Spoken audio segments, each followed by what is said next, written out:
Good evening, everybody. We are live on the Dentar Show. And yes, it is Thursday evening and you are locked in to the Dentar Show. Today or tonight is a very important conversation, which I'm going to be having with important people. As you know, on the show, we always bring you the real good conversation. And currently, as we know, the world is mourning George Floyd. And our topic today is really looking at, how can Africans and African Americans come together and work together? Following on what's happened, we've seen that the world is protesting, the world is mourning. And what, as us as Black people, what are we doing about it? And how can we come together more at this time? We know that slavery has put us apart, but you know what? The conversation needs to move on from that. And we need to figure out how we can work together in harmony. We can work together in business. How do we get more of our African Americans back to Africa to experience Africa? But then some African Americans also say that, we don't know what they've been through. We don't know their journey. We don't understand what they are going through. And so I'm going to invite our panel very shortly, but I do want to say a big thank you to TapTapSend for sponsoring this program. If you are in the diaspora and you don't have TapTapSend, you can download it and send money. Use the code DENTAR and the person will receive £5 extra. And I also want to say a big thank you to Vesta London Beauty for her beautiful lip gloss that she's given me today. But, to get us going, I'm going to introduce Derek Johnson, who is the president and CEO of NAACP. He's somebody that I met last year during the year of return, where he brought about 250 African Americans to Ghana. And he will share his experience and his ideas on how we can bridge this gap that is between us. And how do we take away this artificial wall that is between us? So please welcome Derek Johnson. Good evening, Derek. How are you today? Thank you for having me. Thank you for coming on. I really appreciate it. I know today is a big day in America. It's the memorial of George Floyd. And we are with you. We are with him as well. I know that there's an 8-minute silence, which is going to happen at exactly 3:45 p.m. EST in America. We on this show are also going to do a 1-minute silence at that time. But, before we start talking about, the topic at hand, please tell us a little bit about NAACP, what you guys stand for, and what you've been doing over the last few years. Thank you. So NAACP, we are 111 years old. It was established by a group of individuals who decided that in order for the democracy that was supposed to be in America to work, Africans and Americans also had to be included. And this was after a journey where many Africans, and I'm saying Africans because they didn't have American citizenship, had to fight, take up arms during the Civil War. And after reinforcing the Union armies who were fighting against the system of slavery, and they were about to lose. And many Africans began to pick up arms. And ultimately, it became a strategy to commission the African soldiers as Union soldiers. And as a result of that, it was the passage of the amendments to our Constitution, granting full citizenship and the right to vote and fully participate. Then there was a deal cut over money, and it was a presidential election. And in that deal, former Confederate states agreed to support the presidential candidate that the former northern states wanted, who was Reverend B. Hayes. And out of that, they said, we will support him to be president because it was so close, the election, that it had to be decided in Congress if you remove federal troops from the southern states. And because of that deal, many of the southern states implemented a set of laws to create segregation, apartheid, like in South Africa. Much of the South African apartheid system was based on these segregation laws. And from there, many individuals, Black intellectuals, realized that we had to organize, because when we thought we had a victory over a short period of time of 30 years, we began to see all of that go away, actually over about 10 years. And so William Monroe Trotter and W.B. Du Bois and called for a meeting in Niagara. And women like Ida B. Wells, they all went to this meeting from across the country. And these were African Americans, blacks, who came together and they formed an organization. And then there was a race riot in Springfield, Illinois, and a person was lynched. And there was a set of whites who realized that there could not be a true democracy if this could continue to happen. And many of those whites were also considered not white, not of the privileged class. They were Jewish. And so the group of blacks and those whites came together and they formed the NAACP. And out of that, we began to advocate, at a footnote, the principles and the original platform that the African National Congress was built on was based on the NAACP doctrine. There was an exchange, and the ANC was established after and because of the NAACP's establishment. Okay, so looking at that, Derek, how do you think this, wall that we have built between Africa and African Americans, how do we break this artificial wall? I feel like, even looking at W.D. Du Bois, he was buried in Ghana. We have a relationship even through slavery, but there seems to be a divide between us. What is the role the NAACP can play in bridging us together? So first of all, we didn't build the wall. The wall was created to keep us separated so there can be a maintaining and domination of labor and resources. Africa is by far the richest continent on the globe and will always be that. It's rich in resources. Africa also been exploited for its labor, and Africa has also been exploited when there have been disputes between nations. Africans in America has been shielded from that. There was an intentionality not to shed light on the power of the continent, just like there was an intentionality to separate Africans on the continent. So it's been a deliberate act of vocalization. We have to be very clear about that. And so we've always had learned individuals from our community, our global African community, who began to see beyond the artificial walls. So as W.B. Du Bois was perhaps one of the geniuses of the time, he's seen the value in Pan-Africanism. He's pretty much the father of the concept of Pan-Africanism. But so did Nkrumah, who came to America to study, and Patrice Lumumba and Julius Nyerere, and many, many others some of whom came to America to study at our Black colleges, and relationships were built. And from those relationships, you had many people to leave from America to go back to the continent for protection or for development. And you had many people from the continent to come to America. And one of the things we must do as a Pan-African community, as a diaspora, is understand that our strength is our different approaches to life and our tribal history and our continental history, and not allow others to create walls that should never be. Okay, and I think this is where Rabbi comes in. I know Rabbi I can see him in the background just itching to come on and have his say. So I'll introduce Rabbi onto the show, and Herman. So we have Herman Chinnery Hesse, the CEO of Soft Tribe. We have Spirit, who's a therapist. And also, an entrepreneur and somebody that I truly respect. I watch her show on OWN. And we have Lydia Forson as well. Herman, what do you think about what Derek has stated so far about the divide? Well, I went to high school and university in Texas, so I'm completely aware of what he's talking about. And I got my consciousness education from African Americans in my time in America, which is why I left, because I had serious things to do in Africa, so I couldn't be standing around. He's completely right.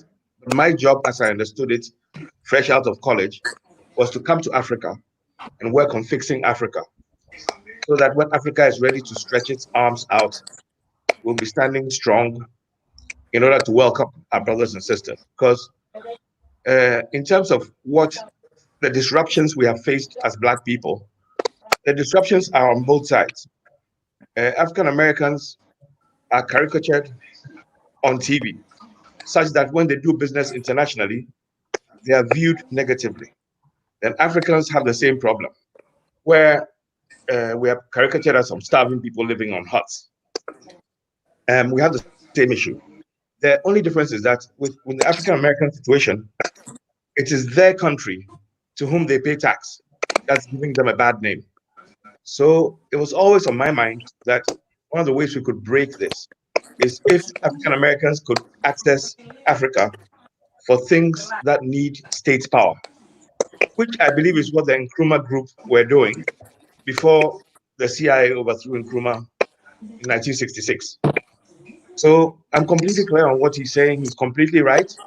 I think that as Africans, we need to be serious. When I lived in America, one of the things that irritated me the most was that once I became conscious, American American friends educated me on what was going on. I realized that on the Africa side, we hadn't been educated on the global stage. We didn't understand what was going on. We're just living in our normal, happy lives because we never needed to engage. We haven't needed to engage with the world in a sense. We live in our little cocoons.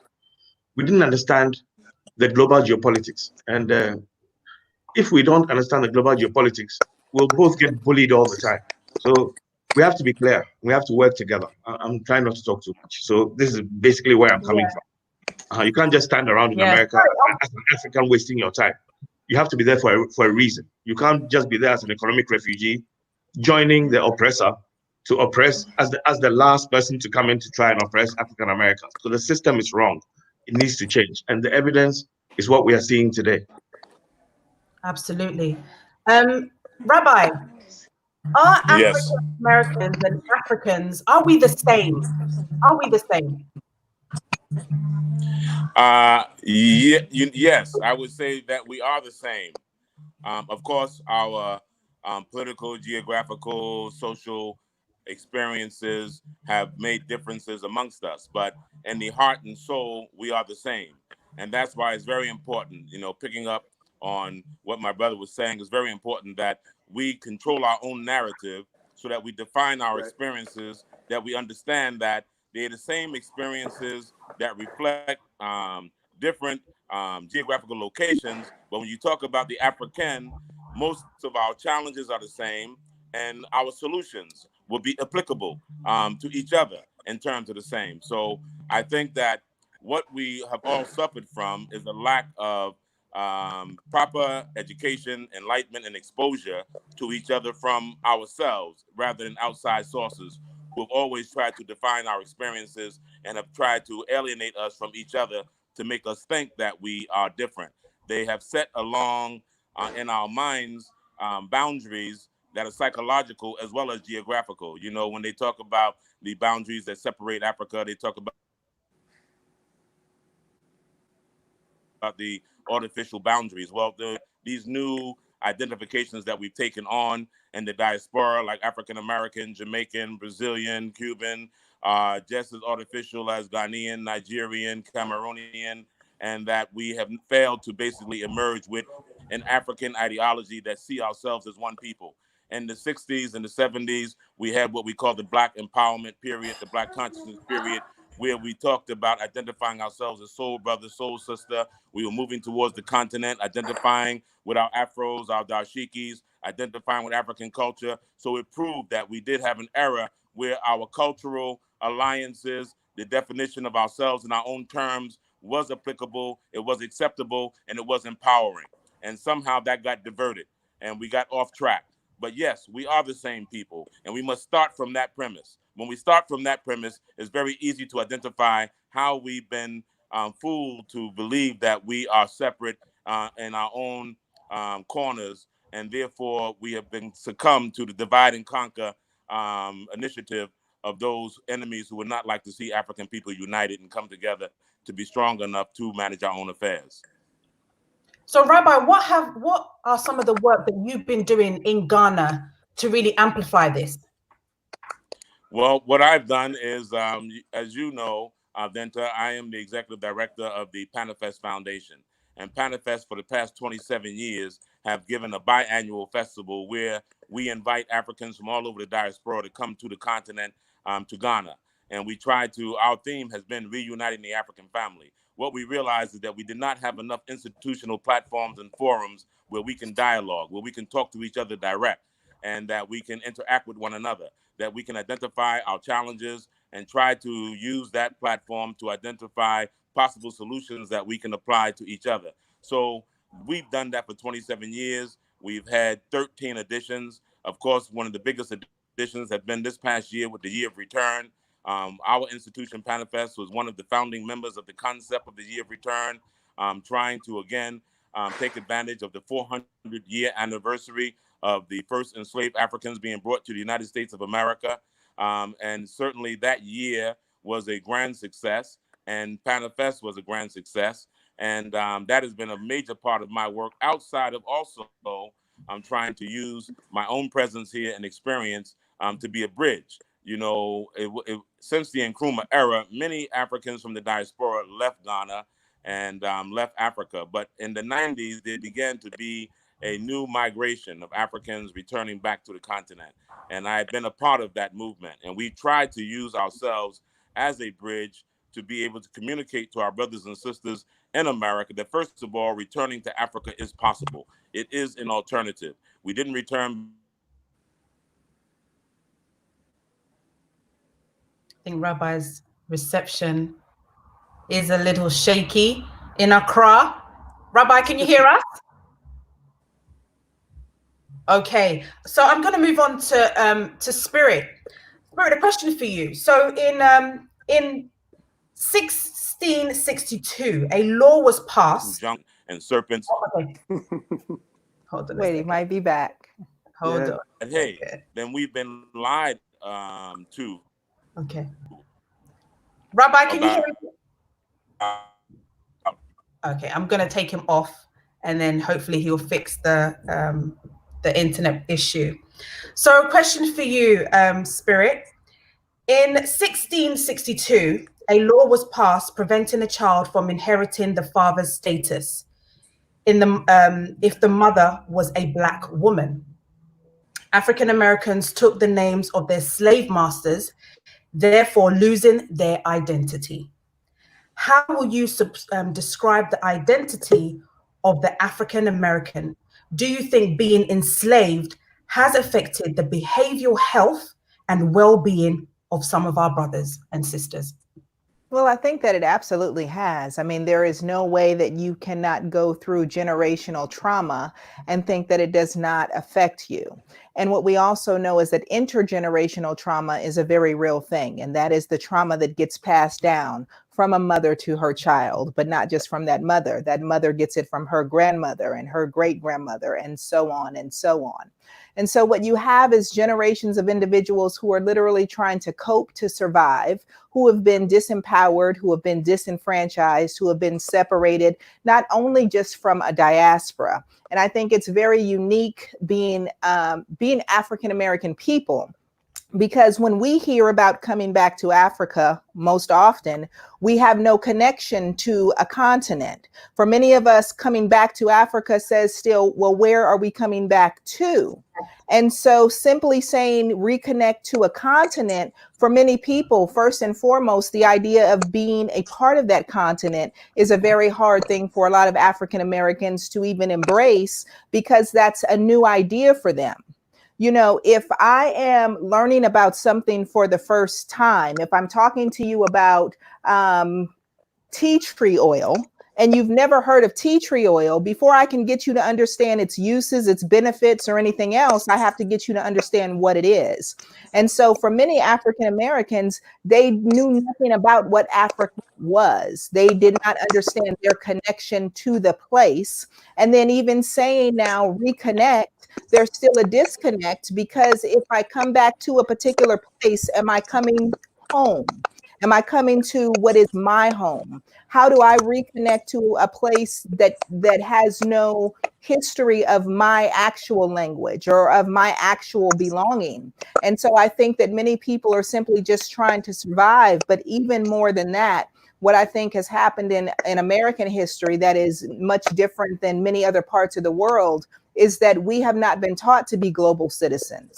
We have taught to be very nationalistic, very intra borders. And so the idea of getting outside of our borders, for most of us, there is so much struggle just at home, just to simply survive, that the idea of thinking outside of this, thinking outside of my city, actually thinking outside of my home, when I'm really struggling literally just to be able to feed my family and to literally make sure that my existence, my actual existence, is not under threat here where I am. It's very hard to think. It almost becomes a luxury thinking about leaving this place to reestablish something else when I have so much instability where I already am.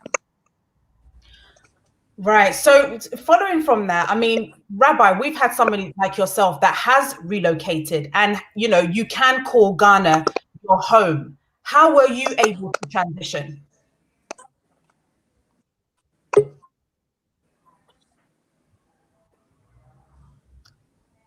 I think I keep losing Rabbi. Yeah. Well, I was able to transition because I did build the pump. Is buried here in Ghana. He died right on the eve of the March on Washington. We have the bones of George Padmore here. The idea of Ghana, as the first independent African nation, the struggle that was taking place in the form of Gold Coast. So it was a choice. Oh. Herman, can you hear me? No, you're on mute. Okay, I can hear you clearly. Herman, how do we make our brothers and sisters from America feel as if Africa is their home? Well, I think that not everybody will get it, but the people in leadership positions. Right. Let me give an example. I'm not very impressed by the actions of Africans who live on this side, who should really know better. I went to the U.S. Embassy as part of a demonstration. I saw only one of my friends. And these are people who've lived all over the world and should know what's going on and should want to be seen, to be involved in this kind of thing. We need to improve our global view. Secondly, on an individual level, we need to work at it. Rabbi has moved to Ghana. Nothing says Derek shouldn't bother to make friends with me such that he has a person in Ghana, or Spirit shouldn't explore investments in Ghana, or try to get a Ghanaian passport, which is possible. So on the African American side, they need to push hard. On our side, I don't know, but a lot of our people, when they go to America, they're not going there for ideology, and they don't even get the. They don't see what's going on. They've got a job, and they're working well, and they're sending some money home, and they don't see the big picture, and that's quite unfortunate. Of course, there are African Americans who are like that too, but they're on that side. They've never been to Africa. You can blame them less because they haven't seen Africa and not recognized it. We need to. The only way we're going to succeed is if we work together. African Americans are in the first world, and if they get a good standing, they can control global geopolitics. We are in the developing world, but we have resources. We need to put the two together for it to work. It's frustrating. I've had situations where I'm doing business in Ghana with my African American friends, and we're talking to government officials in Ghana. And when we have left the room, they've called me back and said, we love you very much, and we'll happily do the business with you, but your African American friend. And I'm like, what about him? He's very competent. He's a cool guy, and I vouch for him. I say, well, Herman, I've never been to America. I'm only a government official. But last week we went for a cocktail at the American ambassadors, and the American ambassador pulled us aside and told us to watch those people. Yeah. I don't know what to say. When the ambassador is saying this, Herman, honestly, we love you very much. Yeah. But that's the ambassador. They don't realize the ambassador is on Hick from Arkansas. You see what I mean? So these are the issues. We have to work together to trust each other, to know each other. And it shouldn't be in a vacuum. Let's start actually doing things. When we come to America as Africans, we figure out, you see, we also don't know anybody in America. We figure out how to do it, we figure out how to get a green card. We figure African Americans could also do the same. You come to Africa, figure it out, make friends in Africa, figure it out, get to know how they do it. If Lebanese, Indians, and white people can come to Africa and make it work, surely Tyrone can do it. This is my position, and should. And some of us are here with open arms to work together, not even for emotional reasons. For business reasons, we need to work together. For political reasons, for survival, we need to work together. So as educated people, if we think we are leaders, this is the direction we should be driving our people.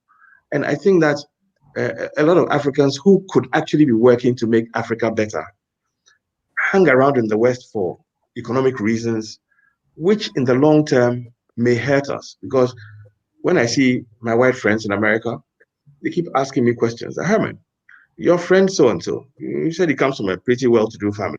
And he's very well qualified, he's very intelligent. And there's so much racism in America. Herman, why is he still here? I mean, he's been here 10 years, a doctor, he must have made some money. Why is he still here? Africa must be really bad. Why is he? It's embarrassing for me. Not only that, the American media is just terrible for our business, even as Africans. That's why I say we're in the same boat. My friends from India, their mother came to Ghana. I picked her up from the airport, and I had the passes to go into the airport because she was illiterate and she was from a village in India. When they drove off with her, they called me within 5 minutes and said, Herman, they were laughing. So what happened? I said, man, our mother said when you mentioned her name, she almost fell down and died. And I said, why? She said she was so afraid. She was afraid they would attack her. I said, why? She said, oh, they started showing American movies in the villages. I was like, oh, this stuff is following me all the way to Africa. You see what I mean? So we need to work together. African Americans need to be empowered and need to be made to look better in America. And Africa needs to help that process. African Americans also have access to education and technology and so on, including our people who are there. They need to also start contributing to Africa because nobody's looking out for us. And, we must all work on this cause. I think I'm talking too much now. Absolutely. No, Derek, obviously you brought 250 African Americans to Ghana last year, including the likes of Danny Glover. You brought Airbnb people, you brought businesses, big time businesses to Ghana. What was the feeling like for those African Americans coming to the Ghana soil for the first time? Do you think that they would want to come back and do business in Accra? The short answer is yes. Danny Glover and I, we've traveled to several countries together. My goal was to begin to leverage our NGO status as NAACP with the UN and build relationships. So the reason why we ended up in Ghana, I hosted a reception for the Ambassador Corps during the convening of the UN. And the Ghanaian officials say, next year's year of return, what can we do together to build it out? And that's how we started on that journey. For me, I come from a different orientation. Grew up in Detroit, lived in Mississippi, and many of my mentors were part of the civil rights struggle, which evolved to the Black Power struggle. Their relationship with the continent extends through the fact that Harry Belafonte, as a way to support their advocacy, would cover their costs to go and get respite on the continent because Nkrumah was in place, because Patrice Lumumba was around, because Julius Nyerere extended the offer. And so my first experience actually on the continent has been in Tanzania, because Nyerere did a great job of saying you're Tanzanian first to reduce tribalism. And as a result of that, there is an area called Black Panther Village. So when those of us who advocated to get Geronimo Pratt free, he went and moved to Tanzania because there was a community there. That Bob Moses was in Tanzania. There was a community there. One of my closest mentors, Cortland, spent many years before moving back to America, was in Tanzania. And the person that's more like my father has built 3 hotels, African-American from Mississippi, in Tanzania that's very successful. So there's a connection to the continent. There's a longing for the continent. But when we got to Ghana, there's an even stronger bondage because W.B. Du Bois is buried there, the father of Pan-Africanism. We understand and appreciate what that means, that Maya Angelou spent time there. And when you look at the continent, it is so large. It's a continent, not a country. it is much more convenient and easy for Americans to get to Ghana than it is to get to South Africa or Tanzania. And if we open up that relationship, we can really drill down. Now, here's the struggle. Ghanaians not being informed about the opportunity, and African Americans not being informed about the opportunity. And we get into our corners. It is worse than the Hausa and the Yoruba and Nigeria not realizing that they're Nigerian first. We have to get to the place where we see ourselves as Africans first in the diaspora, and where we have certain opportunities and we can leverage what we have. We can do that to benefit the continent, and where the continent have certain opportunities and access to things, they can do it to benefit African Americans, and we can really build a strong bondage. But be clear, it's not difficult, because growing up in Detroit, people in Detroit don't like people in Chicago, and people in the North have questions about people in the South. It's natural, it's a natural human tendency.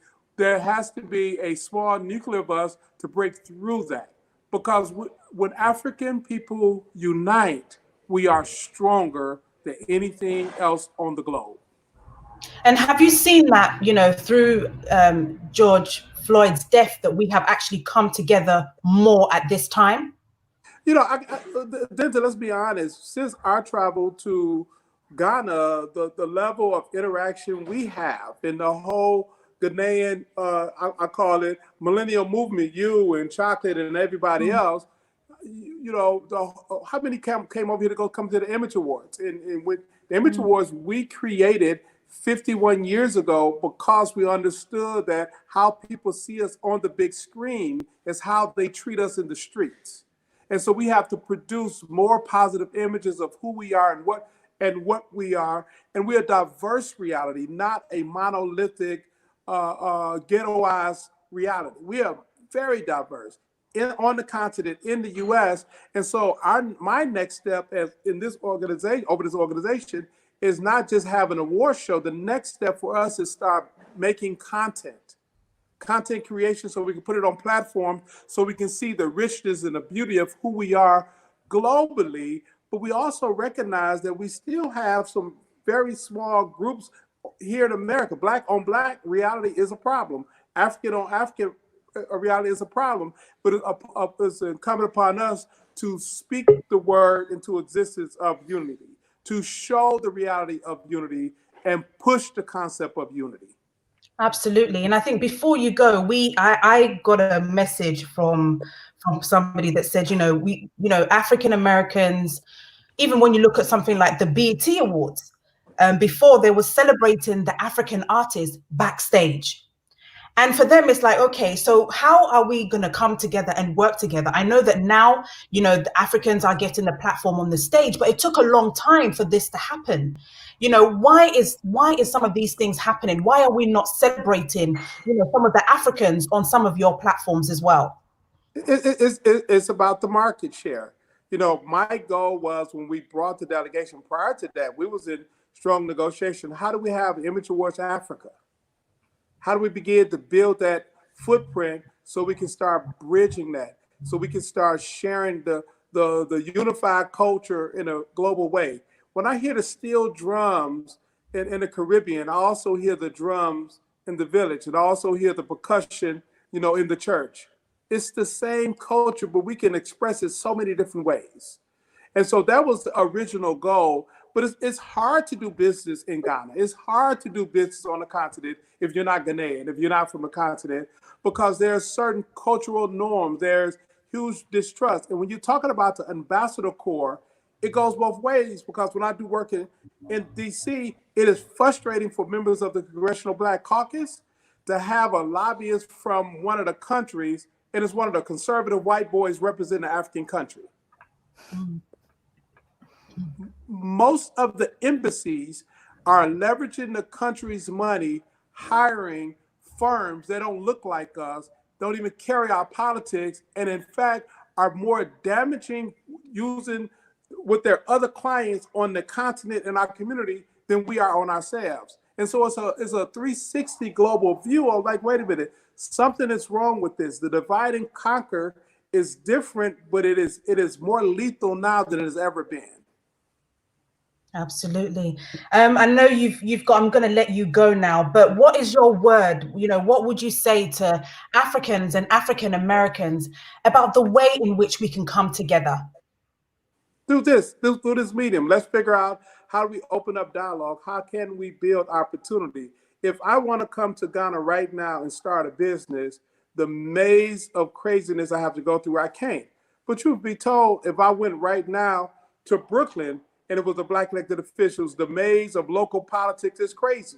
We have to open up an understanding of how we get through the maze. It shouldn't be any different for me to open up a business in Chicago than it is in Ghana. And we can't say, well, it's too hard to do a business in Ghana. Well, hell, it's too hard to do a business in Atlanta with a black mayor. It's a part of how we need to do it. If it was easy, anybody can do it. But we got to dig deep as a global community and begin to figure out how do we get through this maze together? How can we be each other's support mechanism? And what's the goal? Where do we want to go and how do we get there? Thank you so much, Derek. I'm going to let you go because I know that in about 5 minutes time, it will be the 8 minutes silence for George Floyd. We will be sharing a 1 minute silence at 3:45 with your. I feel robbed. I didn't get a chance to hear Spirit. That's what I know. That's what I want to do. I love this. You guys go. You watch the playback later. I'm enjoying hearing you speak. Yeah, absolutely. Thank so thank you so much, Derek. We hope that you will come back if the time permits. If not, thank you so much for joining us on the show. All right. Thank you very much. Take care, everybody. All right, Nice bye-bye. meeting you, Derek. Let's connect. Good to meet you. All right. Let's connect.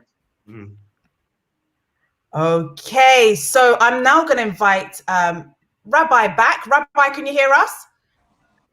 And Lydia Forster. Yes, I can hear. I heard everything. You heard everything. So what do you Yes, have to I heard everything. So what he's saying? He's saying that it's very difficult to do business in Ghana. What are some of the challenges that you face?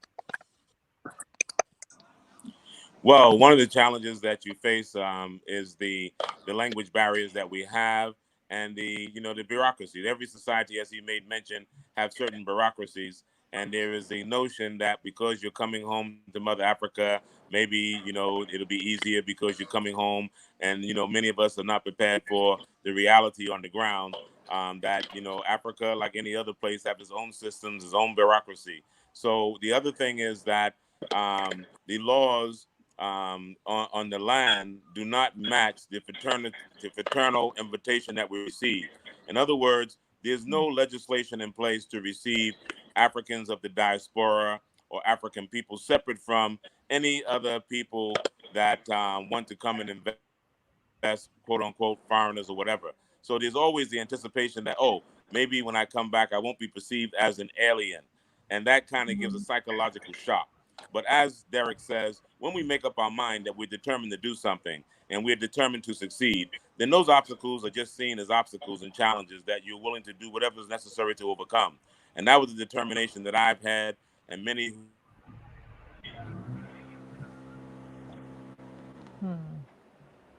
who have decided to be here in Ghana and do business have had. When you remove the idea that any special privilege is going to be made available and you decide that you're going to force it through and do business, that's what business people do all over the world. That's why everybody's not a businessman or businesswoman, because they're not willing to do what is necessary to go through all the sacrifices and the determination to be successful. So I think that with more education, more exposure to the reality of what coming to Africa is all about, it gives one more of a mental preparation to be able to have the endurance and the fortitude to do what is necessary. We need to make up in our minds that as African people, there's no success for us separate. Our destinies are entwined together. And when we make up our mind that unity is the only way that we're going to have the power to be able to accomplish our collective success and security and progress, then we're willing to overcome any challenges. But when we do not accept as a basic principle that we are one people and that the destiny of Africa is entwined with the destiny of every African anywhere in the world, then we are already twice defeated. We must know that until Africa is strong and vibrant and doing business and able to defend herself, no African success anywhere in the world will be what it is normally worth on an even scale. I remember that I grew up when people made fun of products made in Japan, because Japan had just been defeated in the war. But as Japan got stronger as a nation, the respect of any Japanese person was respected. Chinese people in America were known only for doing Chinese laundry and Chinese restaurants. But now nobody jokes with China.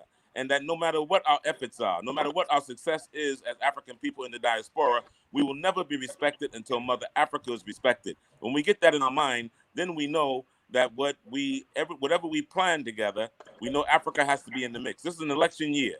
No politician will go anywhere in America to solicit a Jewish vote without that politician having a position on Israel. And we have to know that as politicians come to our churches, our social centers, then they also have to let us know, what is your policy to Africa?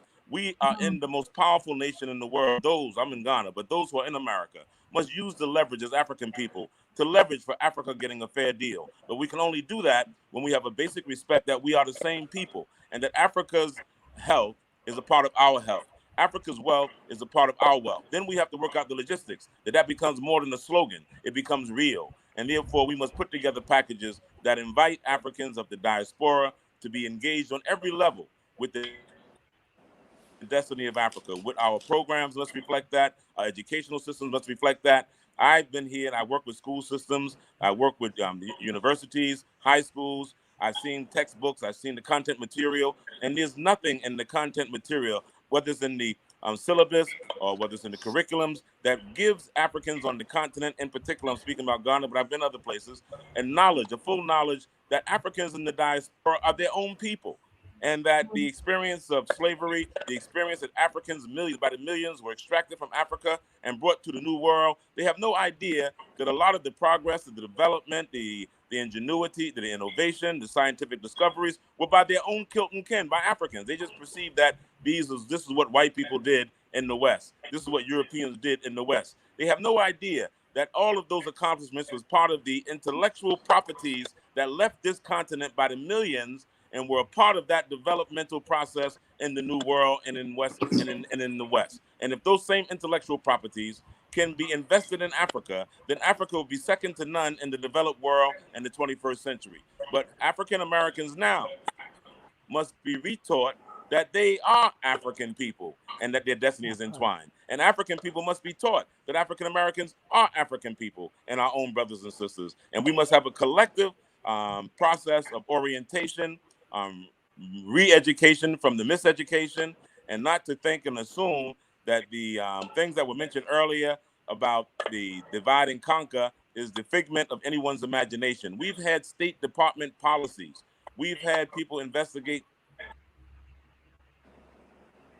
COINTELPRO in the past, that there's been a deliberate attempt to keep Africans in the diaspora separate from Africans on the continent. Look at the recent bill that came forward when Jeff Sessions was the Attorney General, that they had a law that came out about Black identity extremity. Can you imagine that Black people identifying with themselves too much, being identified as a crime and a basis for interrogation and investigation and putting together a master list? This is current. This is not 100 years ago. This is not 50 years ago. That in 2017, the federal government had designed a program that they would isolate African Americans for having a Black identity extremity complex, that for believing in ourselves, identifying with ourselves, identifying with Mother Africa and things that empower African people, that can be criminalized. Some of these things are at the heart of what's going on now, when we are now going through this crisis of having lost another Black man in George Floyd. And these things have a foundation to it. We must not allow for the correctional officers to be allowed to be a scapegoat, because these things are systematic and they go to the very core in the DNA of what America was built upon. So when we see that African Americans have not been sensitized enough to Africa, that's by design, because we had Africans who left the Americas during the whole movement of Liberia to establish Liberia, Sierra Leone. We had Africans who left Philadelphia in the time that Haiti got its independence, left by the thousands to get out of America. There's been a consistent initiative for Africans to return back to themselves, but that has been so much fought against and discouraged that you would think that people would think that, oh, now is the time that we're thinking about Africa. Now is not. We've been thinking about Africa for a long time. If we go back to the first institutions that were established in America, they always had African with it. The Free African Society, the African Lodge, one of the largest, the oldest institutions of African people in the West, the Masonic Lodge, called the African Lodge. We have the African Methodist Episcopal Church, African Methodist Episcopal Zion Church. So we identified as Africans, but something happened that deliberately removed our minds from thinking as Africans to thinking as another species. So we've gone through all of that. We've gone through we've gone through the whole idea of being Negroes separate, colored separate.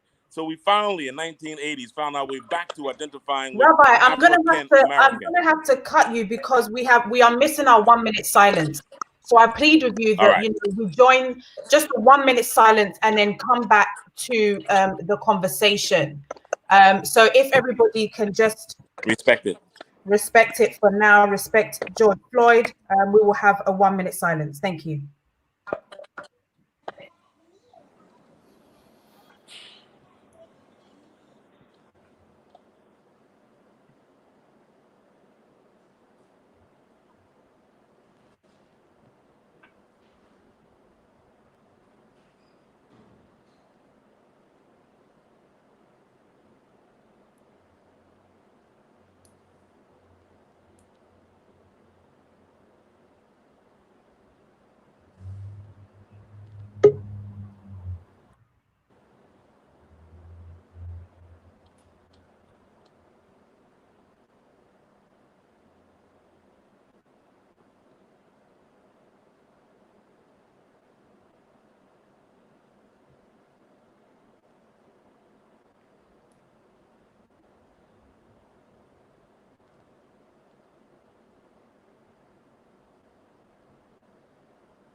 May all those who have lost their lives in the struggle rest in perfect peace. Thank you all for respecting George Floyd at this time. I'm going to go to, before I come to Orson, who's an actress and, somebody that really advocates on social media a lot. She says her mind, she advocates for the right things, and somebody that's very passionate about the continent. But before I come to you, Lydia, I want to go back to Spirit. Spirit, looking at all of these things that, us as Africans and African Americans have gone through, what stages do you think we can build on to really come together? Or let's see, am I muted? Okay, there we go. I was going to say it's interesting because even as I hear the gentleman speak, I think about what I'm hearing and say, even in the conversation that we're having now, in a lot of ways, it is a very applied conversation. And in many ways, it's putting the cart before the horse for so many who don't have to relearn a thing, but actually have to learn it for the first time. Because the history of African Americans, as it connects to the diaspora, is so disconnected that we don't know. What most of us are taught in America, and I wish that so many people could really understand and could see textbooks and could go back and look at even just elementary education. We are taught that our history began as slaves, and how we understood slavery was that these totally untechnologically savvy folks were in bushes, just kind of hanging around. And this was some kind of saving grace for them to be able to come to this country and be enslaved. And that in some kind of way, they were lucky to come here. And that our history started with nothingness, that we were not politicians, that we were not scientists, that we were not leaders, and all of the things that we were in another civilization, that we are the history and the beginning of civilization. Many people don't understand that. And so trying to learn about who you were before our people got here, trying to learn that we were here and interacting with the Native Americans, we were in South America, learning who we are as a people before the colonizers enslaved us, like having to even just learn that we were actually human beings who existed. So many of us are just disconnected from who we are as human beings. And so I think that in a lot of ways, it's really going to be almost similar to what we talk about. We call them first gens, which are first generation people. When they arrive here as children and they become the translators for their parents who are from other countries, or they become the tie that binds new generations to past generations. There has to be people that know, that are willing to come and teach. There can't be this idea, this advanced idea of now let's start to do business. Let's start to build homes. Let's start to talk about this. It's really about the beginning to even say, have you ever even considered your connectedness to Africa? Are you even aware that people in Africa feel connected to you, that they're calling you home? It's much like a kidnapped child who was kidnapped at birth, and then all of a sudden you tell them your family wants you back. If you have no connection to that family, no connection to where the family lives, no connection to the customs, to the language that your family speaks, all of that is going to be a very traumatic experience. And as much as you may want to, you may not know how to connect those dots. So the people that are more savvy, the people that do have more knowledge, the people that do have more resources, those individuals on both sides of the continents will have to be the leaders that are the bridge to begin to make this possible. But really, in those early stages, I think it's really about just connection, having conversations with people in Africa, being in America, to understand that we are more alike than we are different. Having conversations to go, wow, you eat that food. Wow, you listen to that music. Because until you have a connection with a person, it is simply the name of a place on both sides. So us being able to have connection, us being able to share laughs and to share jokes and to share connection, so that we have the curiosity about one another, to really start to make those connections, to really visit, to come, having Africans come to America, having Americans come to parts of Africa, and to really build connections and meaningful bonds. I think that is really where this thing has to start. Absolutely. Absolutely. I totally agree with that. Lydia, you have lived in the United States before, right? And since returning to Ghana, what do you feel are the general perceptions of Africans and African Americans? You know, when I was a kid moving to Ghana, I was really excited.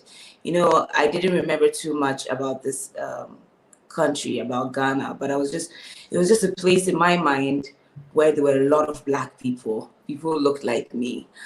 And I remember my first few, weeks in Ghana and just feeling completely disconnected. Yes, I was Ghanaian, but I struggled with the language for the first. I couldn't connect with even the education. It was hard to make friends. It was a learning, process. But then in America, I was also not American. In America, I also struggled connecting with African Americans. So I always tell people all my life, I felt like I've been in limbo. And that's why I feel very strongly about this, because I understand how it feels like to want to connect to something so badly, but not know exactly how, and not feel like people speak your language or, understand you. And that's why I've been listening to Spirit speak, I think she reiterated a whole lot of points that I've said over and over and over about conversation. It's like you take two kids who, were born in the same home, and you send one to live, with your auntie. And then, one day you just say, hey, come back home. That's your sibling. Assuming just because you're of the same mother and father, they'll automatically get each other. When it doesn't work like that, a conversation needs to be had.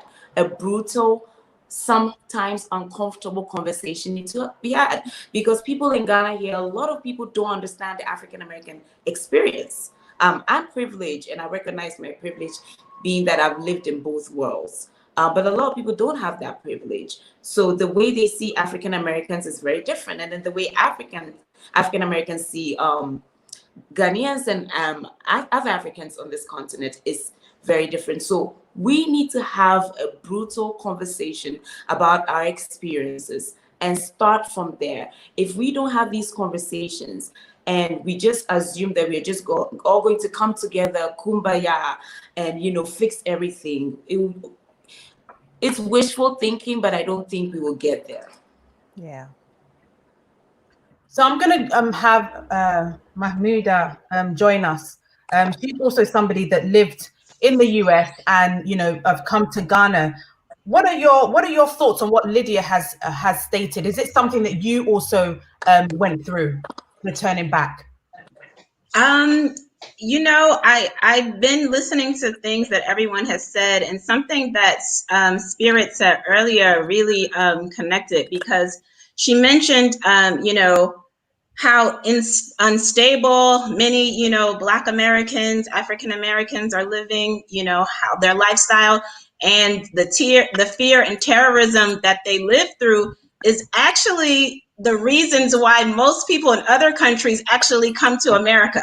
When they're living in Latin America or Africa or Europe, it's because of instability and poverty and fear and terrorism that they come and run to America. And meanwhile, we are there experiencing that, right? Mm-hmm. Which is totally wild, because we're the only ones who experience that feeling in the United States, right? So for that same reason is reason enough for me that we should explore an alternative. And I think that most Black Americans don't even realize that they have an alternative. They don't realize that there is a place, a whole continent that they could explore.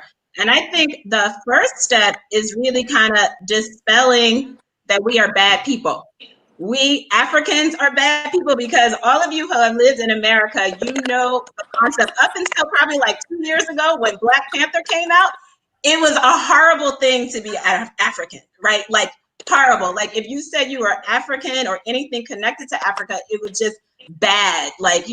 So that's one misconception that has to go. So people have to understand that it's not bad to be African. And in Africa, people think that African Americans are bad and violent, and we walk around with guns and just shooting, so there's those misconceptions are the things that, have to happen first, that we both realize that we're not bad.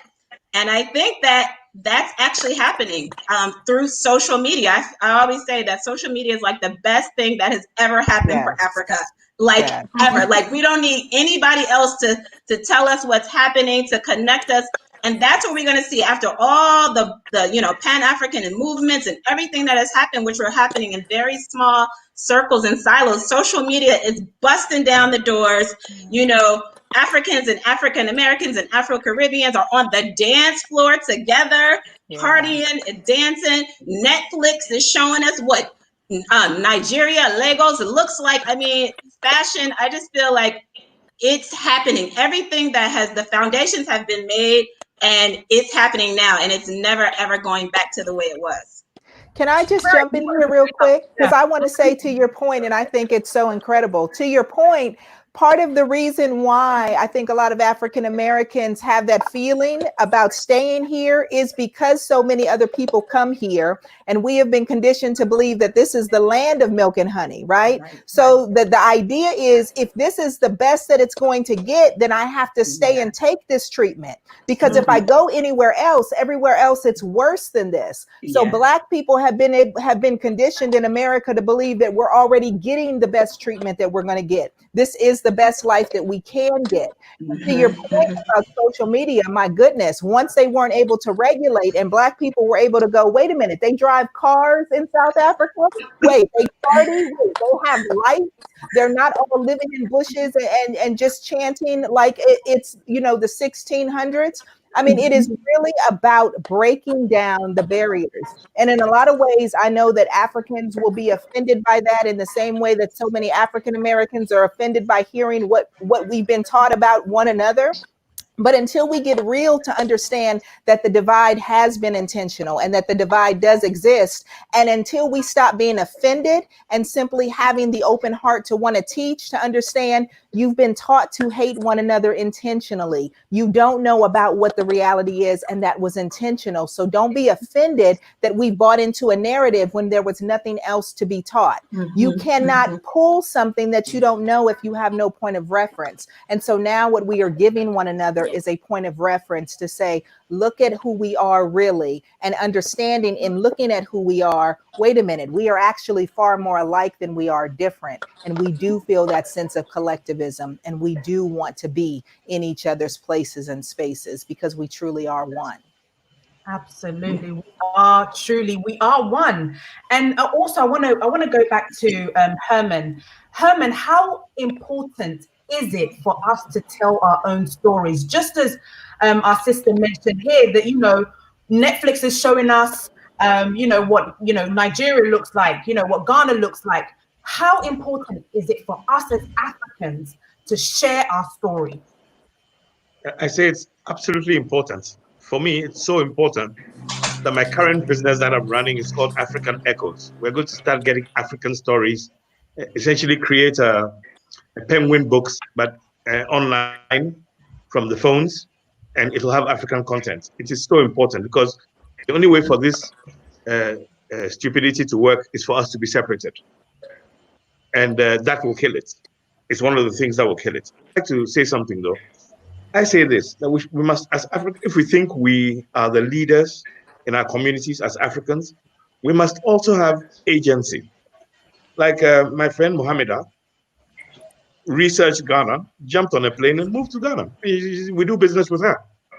And nobody stopped her. If a Lebanese man can come from Lebanon and he's not even black to come and set up in Ghana, well, she can too.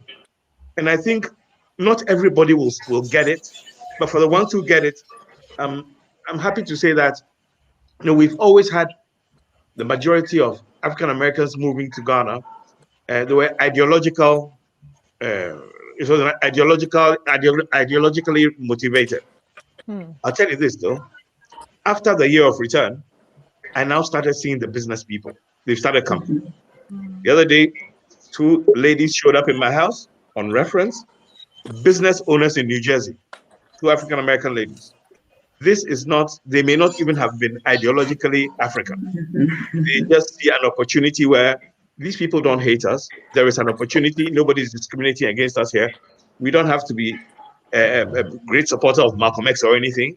There's a great opportunity. The people like us will come here and do business. And that excited me very much. Because for me, it was a first. I had seen a lot of the ideological people. I hadn't seen the business people. They came to my house, massive 4-wheel drive, parked outside, rented, with the engine running for 2 hours. It was a top end, whatever. So I think that we must also have agency. Like, I have no reason to go to America. That's where the oppressor lives. But if we want an alternate for African Americans, well, there has to be some agency.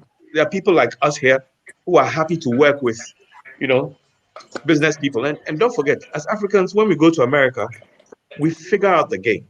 We don't necessarily speak to the African Americans.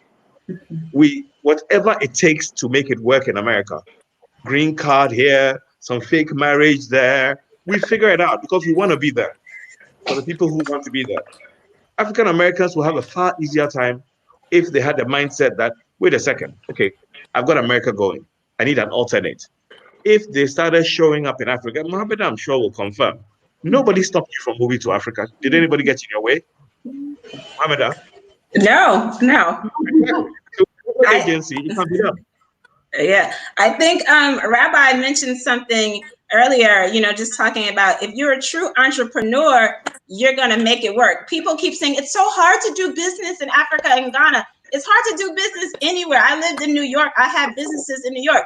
It's not easy. It's not like this yellow brick road, gold plated, that's going to be easy. And the government has all these special things for you. No, how do you think it was when the pioneers moved from the East Coast to the West Coast of America and founded, California? Like, people died on the way. It's not easy when you're a pioneer. So if you're a true hustler, all the hustlers, people in America talk about they hustlers. Let me see. Like, it's not easy, but if you are like that committed to making it happen, it will happen. Nobody's going to hold your hand.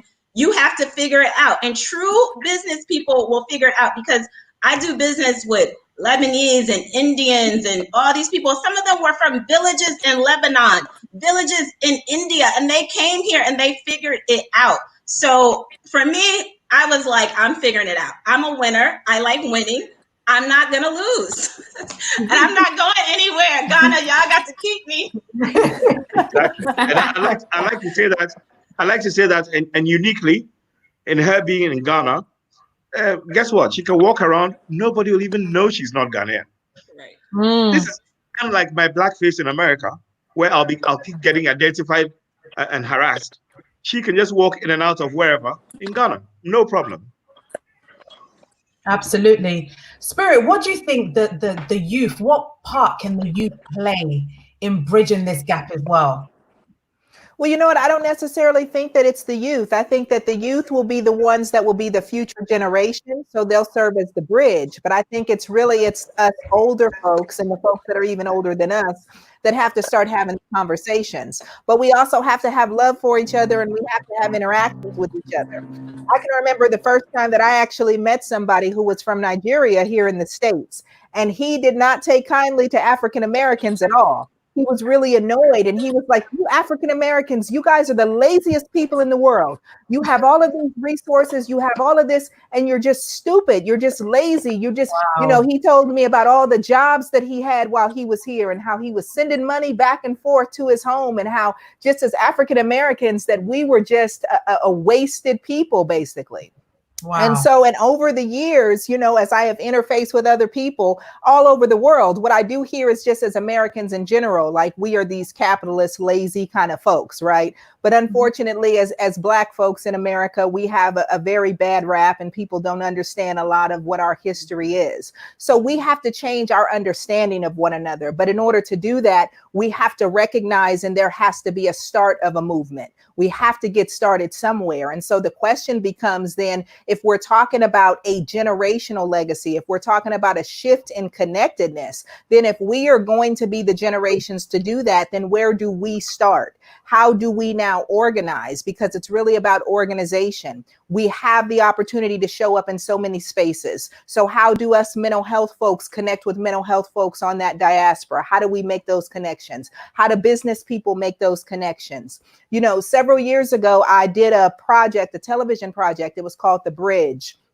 And it was about looking at the Muslim culture and looking to see if they were more alike Westerners than they were different. And we went to Egypt for 2 weeks, which is its own total different history, its own total understanding of how Syrians have come there, and the divide between whether that's Africa and all of these things, right? But at the bottom line, what it was about was my opportunity to shadow somebody and understand them, and meet with psychologists and meet with sociologists and meet with historians, so that I could have an understanding within my area of specialty, and then have them come back here to the United States and shadow me in my profession to understand that, and then talk about how we make those connections and those bridges. I think that we really have to do the work. We really have to lay the groundwork. And while we're doing it, we have to allow the younger generations to be a part of that. So we don't keep our children out of the process. When we're coming to Africa, or when you're coming to the United States, we're bringing our children. We're allowing our children to play together and to learn the languages and to learn the customs and to learn the cultures and to have affinities for each other. So when we're not in each other's presence, they're still doing their Zoom conversations. They're playing video games together. They're talking about getting together on the holidays and how to build that collectivism. They're going to schools together. So what we understand is now more than ever, we have the opportunity to be more connected than we are divided. And so we really have to figure out, how do we strategize? How do we organize? How do we implement these things, understanding that change is not going to happen overnight, but it's taken us this long to get to this point. How do we keep the momentum going and continue to build upon it? Absolutely. Do you think it's important? There's a lot of African Americans out there that want to do the ancestors, like find out where exactly which African country they're from. Yes, I've already done mine, the Ancestry DNA. Yeah. Where are you from? part of the southern parts of Africa as well as the western parts. But what I will tell you that's even difficult even about that is that they haven't mastered the African diaspora in the same way that they have mastered other parts of the world. And I don't know if there's lack of motivation or if there's really just the lack of information. And so what we're understanding is that we're tied to still parts of the diaspora, but it's not as specific as this is your tribe. You can get on a plane and go back here and research this name and tie it to this record, to tie it to this location, to tie it to this family. So there's still so much that we do not know. But I will definitely have to share with you because I was surprised and happy. And I think what happens with so many African Americans is when we find out even the smallest bit about what area we're from, whether it's a country or whether it's a region within a country, all of a sudden there is this pride and there's this sense of excitement and there's this sense of connectedness. And all of a sudden we want to know, well, how do they dress in that area? And what's the history in that area? And what language do they speak in that area? And so you have this very interesting interconnectedness where all of a sudden African Americans are tying to the Pan-African movements or the Pan-African places or the African Episcopal this, or we want to feel that connectedness. We want to feel like we know where we belong. I don't know if even folks in Africa really understand what it feels like not to know anything about yourself. The idea that you are so disconnected. If you were adopted, that is probably the closest way that I can describe that. If they told you that you were adopted, but they didn't know who your parents were, they didn't know where you come from or anything about your background, and you're starting from scratch with who and where you are, that psychologically what that does to a person in and of itself can take lifetimes or generations to rebuild the healing if you ever even have the opportunity to do that. So, to even understand and be sensitive about that, how African Americans, it's not that we don't want to be connected. We don't know what we are connected to. And oftentimes when we have those interfaces, it's not in a very positive way. It's in a way that rejects us and makes us feel ostracized or put off even more. And so we have to figure out how to heal that as well. And, I don't know whether you've been to Ghana, but a lot of people, when the African Americans come to Ghana and they go to the slave castles, I know that it's very emotional for them. But somebody probably living in some village somewhere in Accra won't have the same type of feeling. Right. Why do you think that is? Well, I think that it's interesting because if you're not connected to the stories, if you're not connected to the history, or if you look at that and say, still, that is not my people. See, just the human existence is about connectedness and it's about knowing who we are. And so if you don't have value for something that you don't feel connected to, then it's not going to have the same meaning for you. Sometimes when you look at folks from Africa or who are African American who go back to Africa, that's a very overwhelming experience because it's like a kidnapped child coming home. And again, that's the only way that I can really describe this as someone who is disconnected from everything that they know about themselves, but they know that they have a history, to have the opportunity to be tied to that. There is so much trauma. There is so much pain. There is so much hatred about who we are as African American people. And that is the legacy that we have. So living under oppression, to come back to home, to come back to a place of where it all began, what you watch us have is a release. Is a release of all of that feeling. It's a very overwhelming experience. And, the easiest way that I could equate that to is like a tourist coming somewhere as opposed to if you live there your whole life. You look at folks wherever you are in the world and you recognize that they're not from there and they have a different excitement about your area. And you look and go, oh yeah, I see those same buildings all day, every day. But for the tourist who's never seen it, they go, oh my gosh, and look at this, and look at this, and listen to how the people are speaking, and look at how they're dressed. And if you're from there, you go, yeah, that's the same thing that I had on last week. Why are you staring? So we have to understand the excitement, but we also have to be willing and want to teach.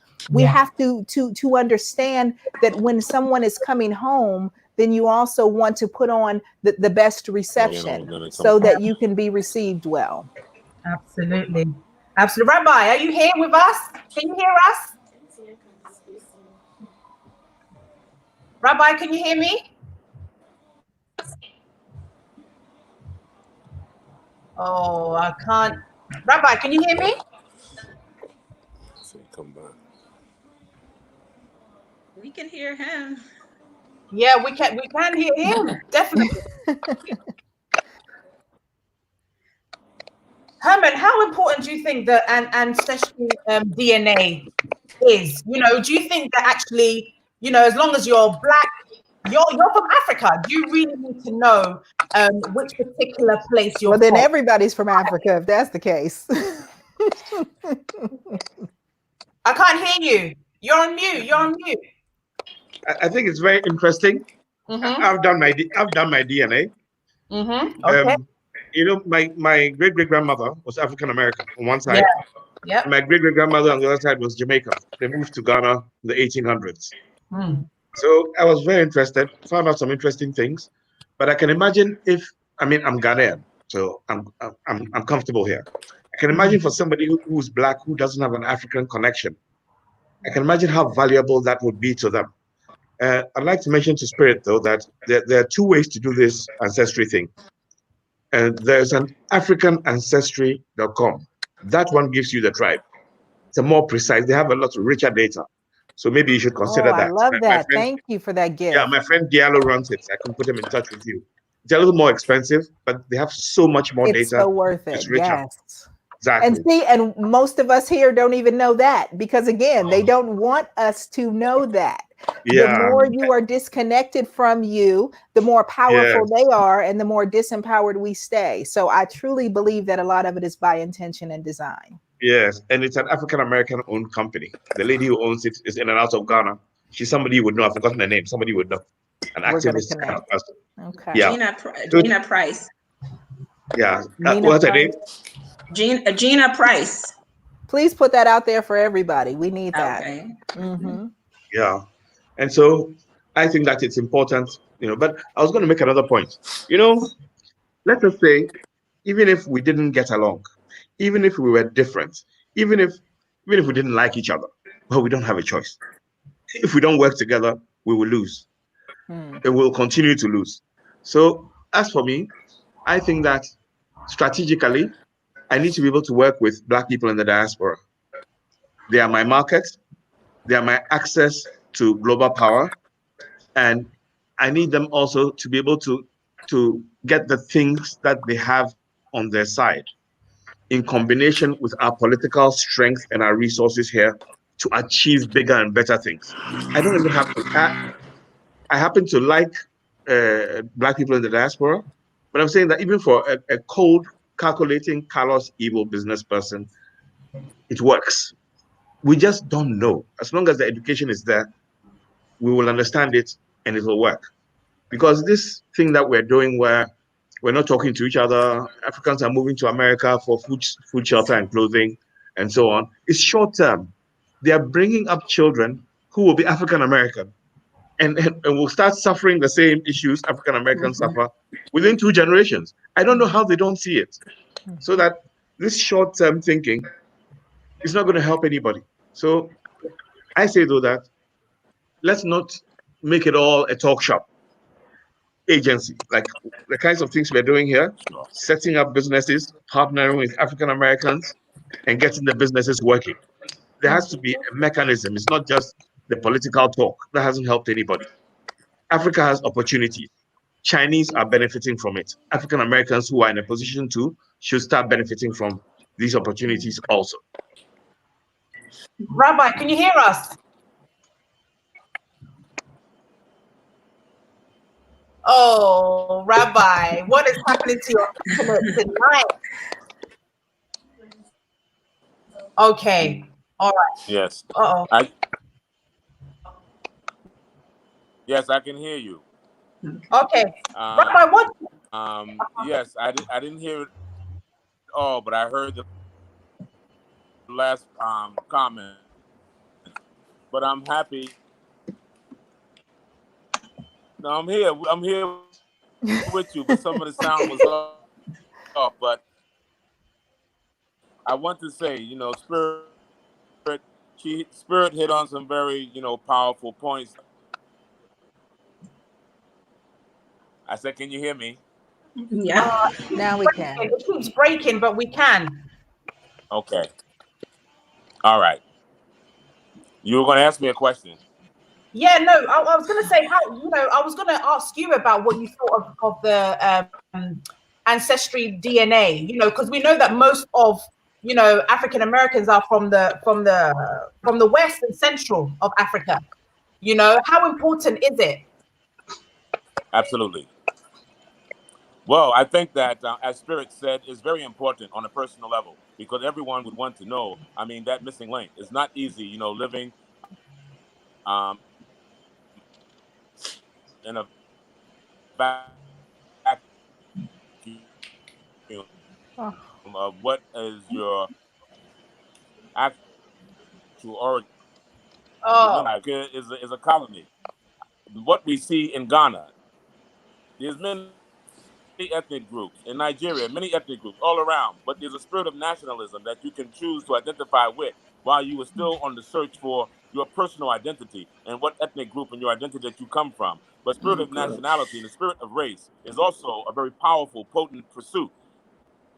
And that we dividing ourselves up into, as important as it is, into our various ethnic groups and so-called tribes, would stunt us from the empowerment of identifying with the various nations and the continent Rabbi, of we Africa are and the struggling to hear you. I racial don't know whether you're with MTN or Vodafone. I don't want to say which network you are with right now. African But people when we are to determine Rabbi, that we You can't know. There's They're many using the jokes same inside of jokes network. here. Rabbi, I don't know which network wow. you are on at the moment. Can you hear me? Am I there? No, you're not there. Well, you're here, but you're not there. Wow. We are No, I mean, you struggling get to all hear riled you. up. Anyway, Are you using Wi-Fi or are you using your what I normal was data? saying is that it's very important. Huh? Go ahead. Let's see if we can hear you. Yeah, this is Someone Vivian. said mute all of us outside of here. Yes. Maybe it'll improve the connection. All right, let me try.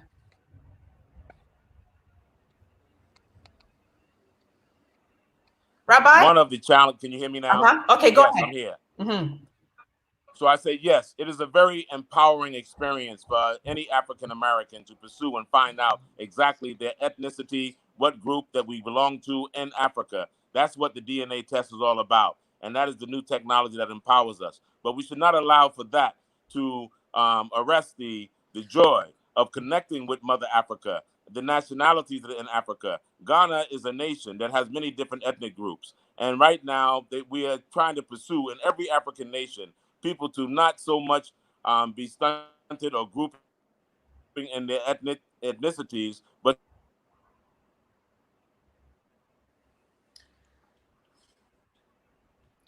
That was going so well. That was going so well till, oh my goodness. Oh my goodness. I don't know what is happening to Rabbi's internet this evening. But a question for Herman. Somebody give said a chance. The empowerment of our race. Okay. Oh. Not there. Hello? I chose Ghana because I felt that Ghana had the kind of foundation that I could build upon and that I can work with, and that it had a collective history that my people were involved with those who were here in the early days of Ghana. Somebody else may choose something else, but because I have not taken a DNA test to say whether I am Akan or whether I am Ewe or Ga, that does not stop me identifying with my people as African people, and not to stop me from identifying and feeling the joy of being in Ghana and being a Ghanaian. We all have those choices. So the journey must begin somewhere. I'm very much with Spirit in terms of the personal gratification of finding out who you are and your family and all of that. But that must not be a stumbling block for us to use in terms of identifying with empowering ourselves as one people, seeing ourselves as an African people. people and seeing towards uniting Africa and the United States of Africa, we cannot let the personal ethnic pursuit cause us to stumble in our unifying effort of unifying the African continent. Conflict and the ethnic struggles that go on in the continent has been part of what has stymied the whole idea of African unity. And African Americans, by virtue of the collective experience over the last couple of centuries, we're like another tribe. But that tribe belongs somewhere, and it belongs to Africa. So again, education, information, sharing these experiences, letting Africans connect, first of all, with Africa. When we connect with Africa, we can connect with what's from there. But if we just wait to find out who it is that we are and what family we come from, that is an excellent pursuit, but it could be a lifetime pursuit. Fortunately, with people like Gina Page and African.com, AfricanAncestry.com, we can pursue it. And that can be what some people need to get pinpointed into where they want to go, where they want to start their journey. Because it's a long journey. It's an emotional journey. But we should start with a collective identity that we are African people and that Africa is our home that we came from. The majority of Africans that were taken in the diaspora were from the West African region. There was no such thing as the nation states that we see here that Africa has been divided into since the Berlin Conference. It didn't exist. Ghana didn't exist outside of ancient Ghana. Nigeria didn't exist. Cameroon didn't exist. So there's complications with culture in America from white America has been an African culture. Our dance, our music, our cuisine, our antics, it's all been African. So our discrimination is because we're African. Our disenfranchisement with the American dream is because we're African. So we must have that educational system. We must have a social system. We must have a spiritual system that connects us with our African selves. And when we're connected with our African selves, then we can begin the individual pursuit of locating that family, that household, that village that we actually came from. But we must start with the broader picture. We must hold Africa up and the dignity of Africa up. And we must not be afraid to identify with it. We must not be afraid to identify with it. Absolutely. African American. It used to be colored, Negro. We did that. That was on purpose. That was on purpose. So the reason why we identify with African American, even though some people are challenging, is because it began to identify with the collective destiny that we have and the collective responsibility that we have to free African people. Because when we are discriminated against, nobody asks what ethnic group you are, what tribe you are, what nation you are, what country you are. They just see you as an African, and that begins our problems and our challenges. So we must empower that. We must no longer let that be a burden. When Ghana celebrated the 400 years last year, we said that was it. That was up. The 400 years is up. We're changing the narrative. In order for the narrative to change, we Africans must change the narrative. Then other people can follow. Rabbi, we must change I think what how I'm we going to view do, ourselves. Rabbi, I think we what must I'm put going to value do, on ourselves. I'm going to put you must put on worth my on ourselves. And that can only happen when we begin to socially interact with one another, do business with one another, socialize with one another, share information and experiences with one another. These are all empowering exercises. We have to exercise in the interaction. Okay, I think I'm going to have to take off Rabbi because the internet is just not good. I think I'm just going to have to put him on the phone. But we're gonna wrap up. We're gonna have a few questions from the audience. We have loads of questions, but you know, I want to go back to Lydia. Lydia, what are you seeing on social media about us Black people, us Africans coming together and working together? Do you see a possibility? Do you think that it's kind of more possible now than it was before? Definitely more possible now. I was having a conversation with a very good friend of mine today.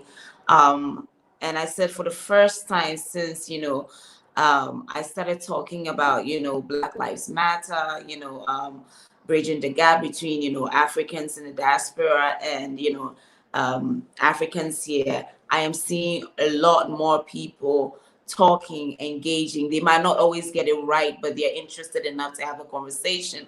About 5 years ago, it was not like that. Every time I would talk about, I remember a few years ago, there was another case of police brutality in America, and a few Ghanaians tried to organize a Black Lives Matter march. Just maybe a tiny group of 20 people. And I remember the conversation on social media. Everybody said it was funny. Everybody was just like, what are they doing? And I was so offended. But sorry, my internet is also as bad as Rabbi's right now. But fast forward now, people are talking more, and that excites me. So yes, it's unfortunate that we are having conversation around, a police brutality, but there's an awakening happening. People are asking questions. People are more interested in knowing. And for me, it starts from there, being interested. When someone is interested in something enough, it opens you up to a vast, a whole lot of information. And through conversation, we can start, bridging the gap. I mean, the Year of Return was a great initiative, although I feel like, there's so much more to be done. But I hosted a whole bunch of, people in my homes, people I met, and through music, dancing, even the things we don't, usually would think it's that important, started, bridging the gap, and people connected and they exchanged numbers. And through that, we are able to have, I can now call people and have conversations with them on subjects that otherwise I probably would have to depend on mainstream media, which isn't always, accurate. Like what is happening in the US now, back then you have to depend on what the media is telling you. And, I think one of my, even let me derail a little bit, I would see the videos of the looting and, as usual, will be Black people who are running around, stealing stuff. But through the media, through these connections that we have, now we're able to hear from our brothers and sisters in the diaspora, and we get a more accurate, version of what is happening. So I'm very hopeful. I'm a very optimistic person, but I always say it over and over and over again that it's going to be a few bumps. We're not going to get each other sometimes. We're going to argue, but if we are committed, we are going to definitely bridge the gap and do what's necessary to get Black people away from the worst perception of who we should be. Absolutely. But do you Has think my internet gone off? I'm still here. You're still there. But do you think, there's been a lot of things on social media today that I've seen. Do you think that, in Ghana, a lot of people are saying, why are we supporting this Black Lives Matter when, us as Africans, we have our own issues? I know you've seen it on social media. What is your take on that? Is that to me? Yeah, Lydia. Oh, that's to me, right? Yeah. Okay, great. Sorry, guys. It's some network we don't want to mention that is causing all of this. It was very unfortunate. There's so many. I used to come from a place of anger when people would say this, and Spirit, thank you so much. I think today I came in to talk, but I'm leaving being educated and learning so much, because she said it so well that we need to learn to forgive each other for the miseducation, because people have said all of these things on social media, and whilst it infuriates me, I also understand that a lot of people are ignorant.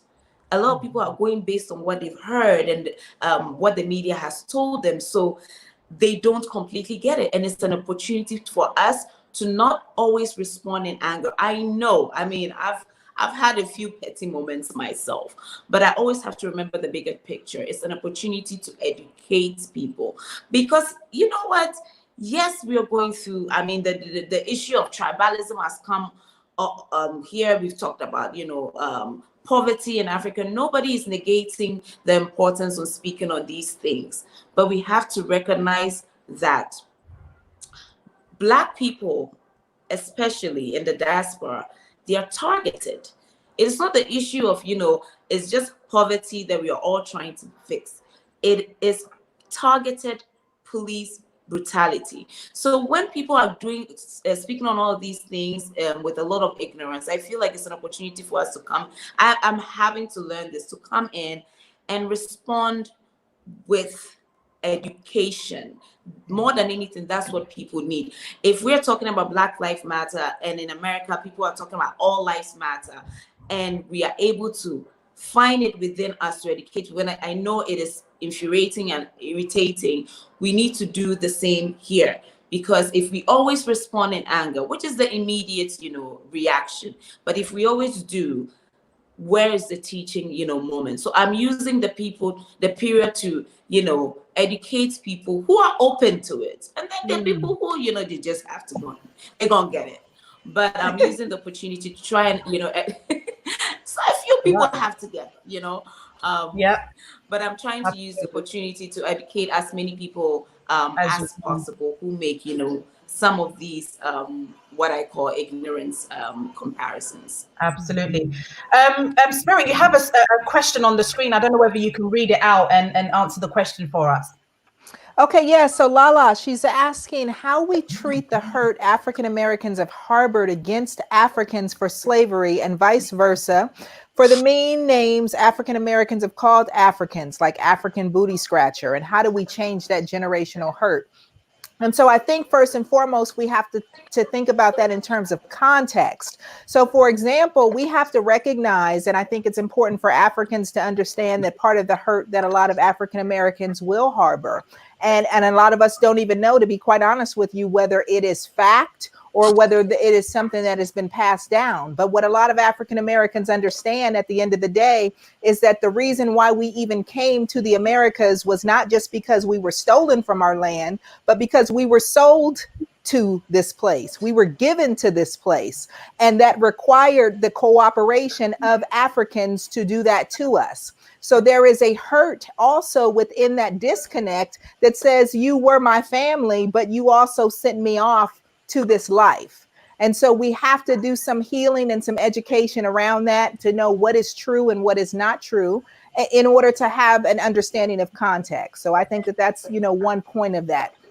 Also, though, I have heard many Africans say over the years that before colonialism, we did not understand the type of brutality and the type of lifestyle that Africans were being sold off to. So when you sold off people or you gave away people in wartime or in other cultural contexts, it never looked like the brutality and the horrendous nature of what slavery in the West was. So there has to be some conversations around that. But as it relates to the name calling, I think that it's important to understand the context of that like anything else. Names hurt, and we understand that words have power. And so when we talk about things like African booty scratcher, especially in American culture, we have taught that other groups are less than. So calling somebody an African booty scratcher is no different than calling somebody an Indian giver, or you're Jewing me down, or all of these other derogatory connotations, because we lack value of life across the board.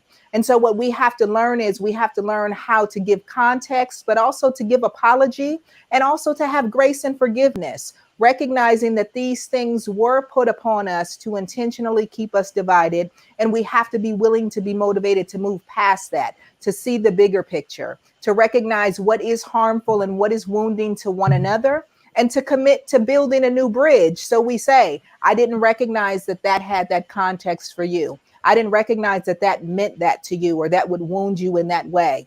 We have to heal some of these divides that we know. These ideas that people come here to the United States to marry American women, Black American women, who are longing to have Black relationships, and they don't understand that the culture of green card Casanovas, who are simply doing these things to be, see, you know what I'm talking about, right? To be able to be in this country, to have different agendas. So we also have to have people showing up in this space with integrity, people showing up in this space with love, people showing up in this space with the right intention, and us being able to protect that space as we're trying to build this unity between each other. We're not always going to be able to regulate or legislate intention. We're not always going to be able to, find the wolves in sheep's clothing. There are always going to be bad people among us. I don't care where we're from. But we really have to have the right intention, and the powers that be that have the power, we have to recognize what that power is and to continue to work together for the greater good, recognizing that the work is going to have to be done in constantly minimizing and pushing out the negative as well. Absolutely. But, to Herman, we have a number of notable Africans who fought against the transatlantic slave trade, Ya Santois. Do you think that some of these stories have not been shared with some of the African Americans? Absolutely. And they're, like the questions Spirit was asking, they're very simple. They're very simple and valid answers. Don't forget, the concept of race didn't exist in 1500 or 1400. So when they say somebody sold, I had to face these questions when I was in America. So I did a bit of research. When you say somebody sold their brother, if racism doesn't exist, then a Fulani selling an Igbo, how are they brothers? Don't forget, racism is a very weird construct. Yeah. To identify people by virtue of their color. It doesn't make any sense. They may not be culturally the same. So it's something that was enforced and instituted to make slavery work. So the slaves could easily be identified. So it was not natural. That's one. So nobody sold their brother per se. That's one. Two, I used to tell my African American friends that, careful here, huh?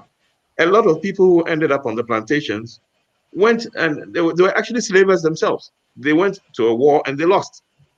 So it's not a clear-cut case. It's not like everybody who went was a victim of, I mean, the Akwamus, for example, in Ghana, were a serious warrior group.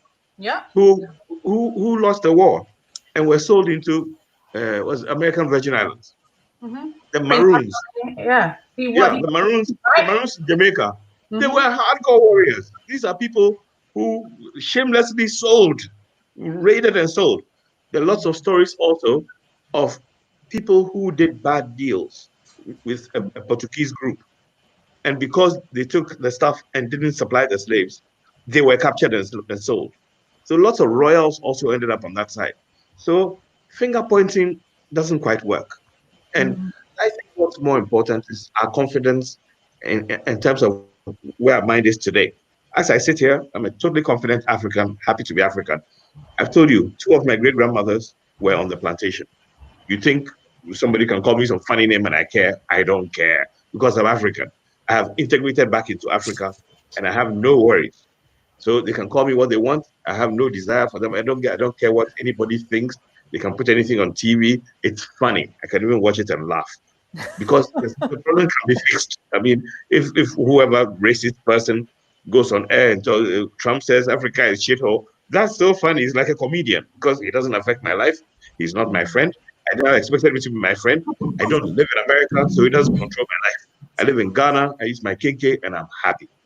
So you eat some what? I need to learn this. Yes, I'm going to teach you. Don't worry, I'll teach you. So it's really funny. My friend, we send amongst my friends, the returnees from America especially. So sometimes we send each other these jokes that, look how this racist guy is talking. Look at the new joke he came up with. It's so funny because we're so disconnected from it. It's like some white guy walking around in America and somebody in Afghanistan thinks his head is big. What do they care? They don't dominate my life. So in terms of, it's very empowering when you have an alternative. So in terms of the African-American thing, as long as we are able to sort out more visits, more cultural exchanges via the internet and via physical visits, you'll be surprised at how quickly it will happen. I have African-American friends who are in and out of Ghana. And I have a particular friend, he's a big guy in the auto industry in the US. The other day he came to Ghana. I wasn't in Ghana. I was in Sierra Leone. He jumped on a plane and came to Sierra Leone. Got into Sierra Leone, jumped behind my car, started driving around in Freetown. He's that integrated into Africa. It's that easy. If you're okay and you can, it's not that difficult. When you're black here, you're not the enemy of the states. You're cool. I want to add something. I think it's important for African Americans to kind of, make friends with Africans in America, because you can't just come to Africa, drop down on a plane and not have any connections. The reason why I love it here is the people who led me and guided me. So I'm going to challenge all Africans who are living in America and all African Americans. Get to know more about your hair braider, girl. Get to know, talk to that man at the car wash, you know, go to the African restaurant, just have a conversation. And Africans, when you go to America, just start with one friend, you know, just, you know, don't instruct your children not to befriend African Americans. You know, let's from today just make one friend. Let's just have one conversation, because, you know, as an African American, you might need to get out of there at some point, and you need to know somebody in Mali, in Ghana, in, you know, Nigeria, and that connection that you make could be something that you have no idea, because when they're in America, they're, you know, they may be wealthy in Africa or anything like that, or a university student. I can't believe that I went through all those years. I went to Howard University and I didn't make more African friends. I'm like, what was I doing? You know, so it's important, make those connections now. I think we all see the state of affairs in America now, and, you know, you wish to have an alternative. So you need to know somebody. So the best thing that I could say is start to make those alliances and those friendships happen right where you are before you even get on a plane and buy a ticket. You can, you know, expand your brain and your mind. I have an 11-year-old daughter, and, you know, we talk about the generation, the new generation. She's growing up now not having any of these, you know, stereotypes about Africa and about Africans. Never, that doesn't exist. You know, the new generation is coming. Those old stereotypes are not going to exist anymore. So we're going to have an easier way to bridge together and make those alliances, because we're not going to have to shift through all the misconceptions that have been, you know,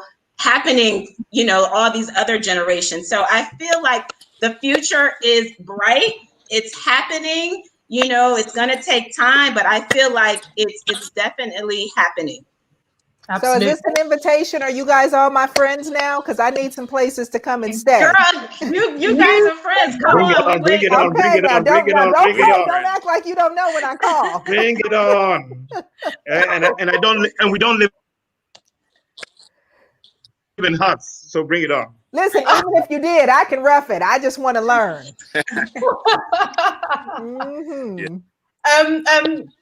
Hamida, you have a question on the screen. Okay. What about youth in Ghana bringing children?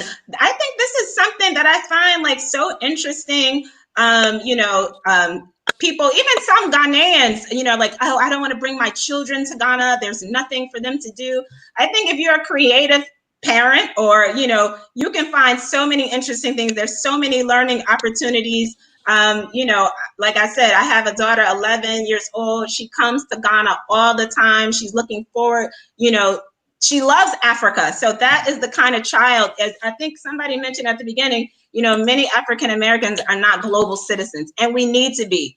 And that's how we have to begin to raise our children, so that they know they are global citizens. They can go any place in the world, and they can be respected, right? You know, whether people love them there or not. I can go any place in the world. I've been to so many places, and many places in the world that I've traveled, I've had racial incidents, whether it was Japan or Mexico or Europe, almost any place, Brazil, you know. And the reason why I came and I became to love Ghana and I felt safe and secure here, because this is one of the few places that I've been in the world where I didn't have those kind of racial incidences, and, you know, incidents happen, where I felt safe as a woman. This is something that people don't really talk a lot about. Even if you go to other African countries, even when they come to Ghana, they talk about how safe, you know, they feel. You know, as a woman, I don't fear. Of course, you know, rape and these things happen, but, you know, you feel safe. As a Black person, as an intelligent Black person, I, you know, feel like I can just flourish.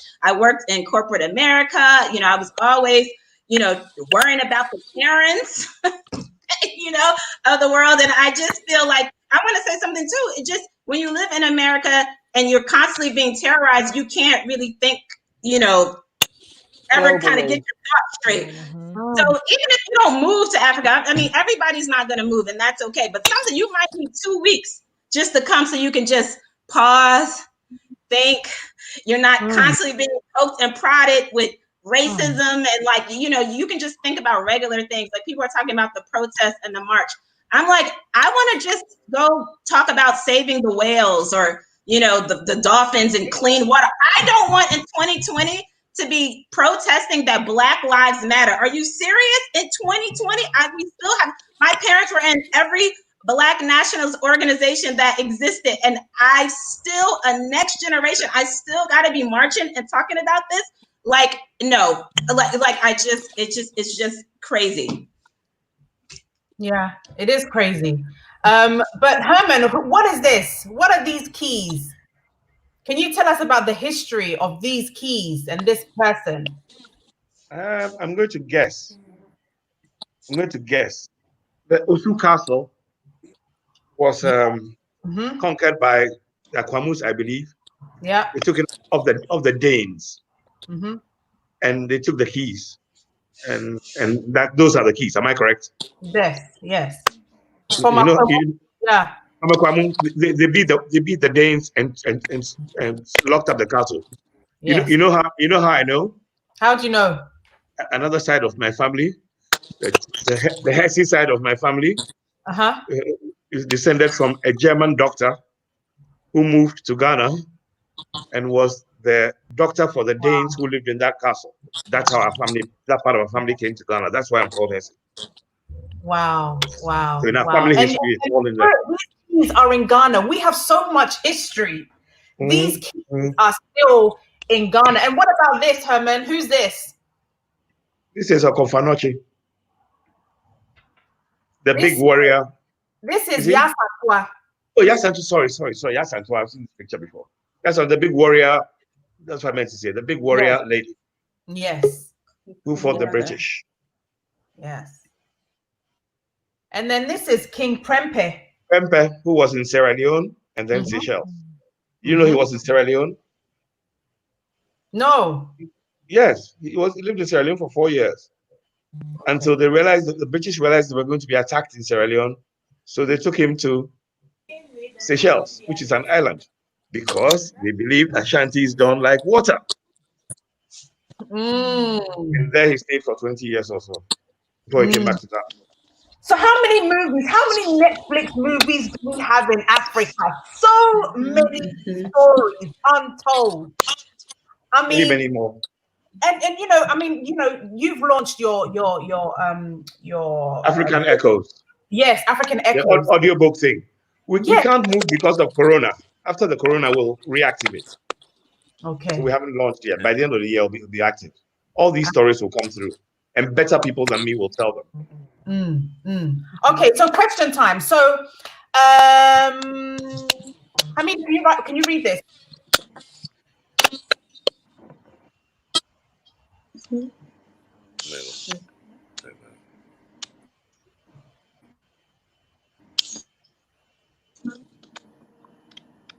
Can somebody answer the question? So Jennifer wants to know, she says, what are the panelists' thoughts on our Black economic fight and using our spending power to fight against racism and other forms of discrimination? You know, I just think across the world, we're all so different, no matter who we are or where we come from. And so you're going to have like minds in every area. So wherever you choose to invest your passion, your interest, your resources are going to follow. I, as an individual, don't know if I want to spend all my money fighting racism and other forms of discrimination, because I just feel like my economic dollars and my energy and my passion could be focused somewhere else. But that is just my interest. My interest is in fighting the mental health of my people, because I believe that mental health and wellness is the ultimate revolutionary approach to people. Right. I think that, especially as African Americans, I think that we have been so traumatized in our experiences, and we have been oppressed so long that the traumas that we are carrying are stopping us from living our best lives, just even within our bodies and within our families. So where my resources are, where my funds are, it's not necessarily about fighting racism, but the effects of racism on people of color, on communities of color, on individuals who need that help. So if you're about using your dollars to fight against racism and other forms of discrimination, by all means, thank you. The need is there, the help is there.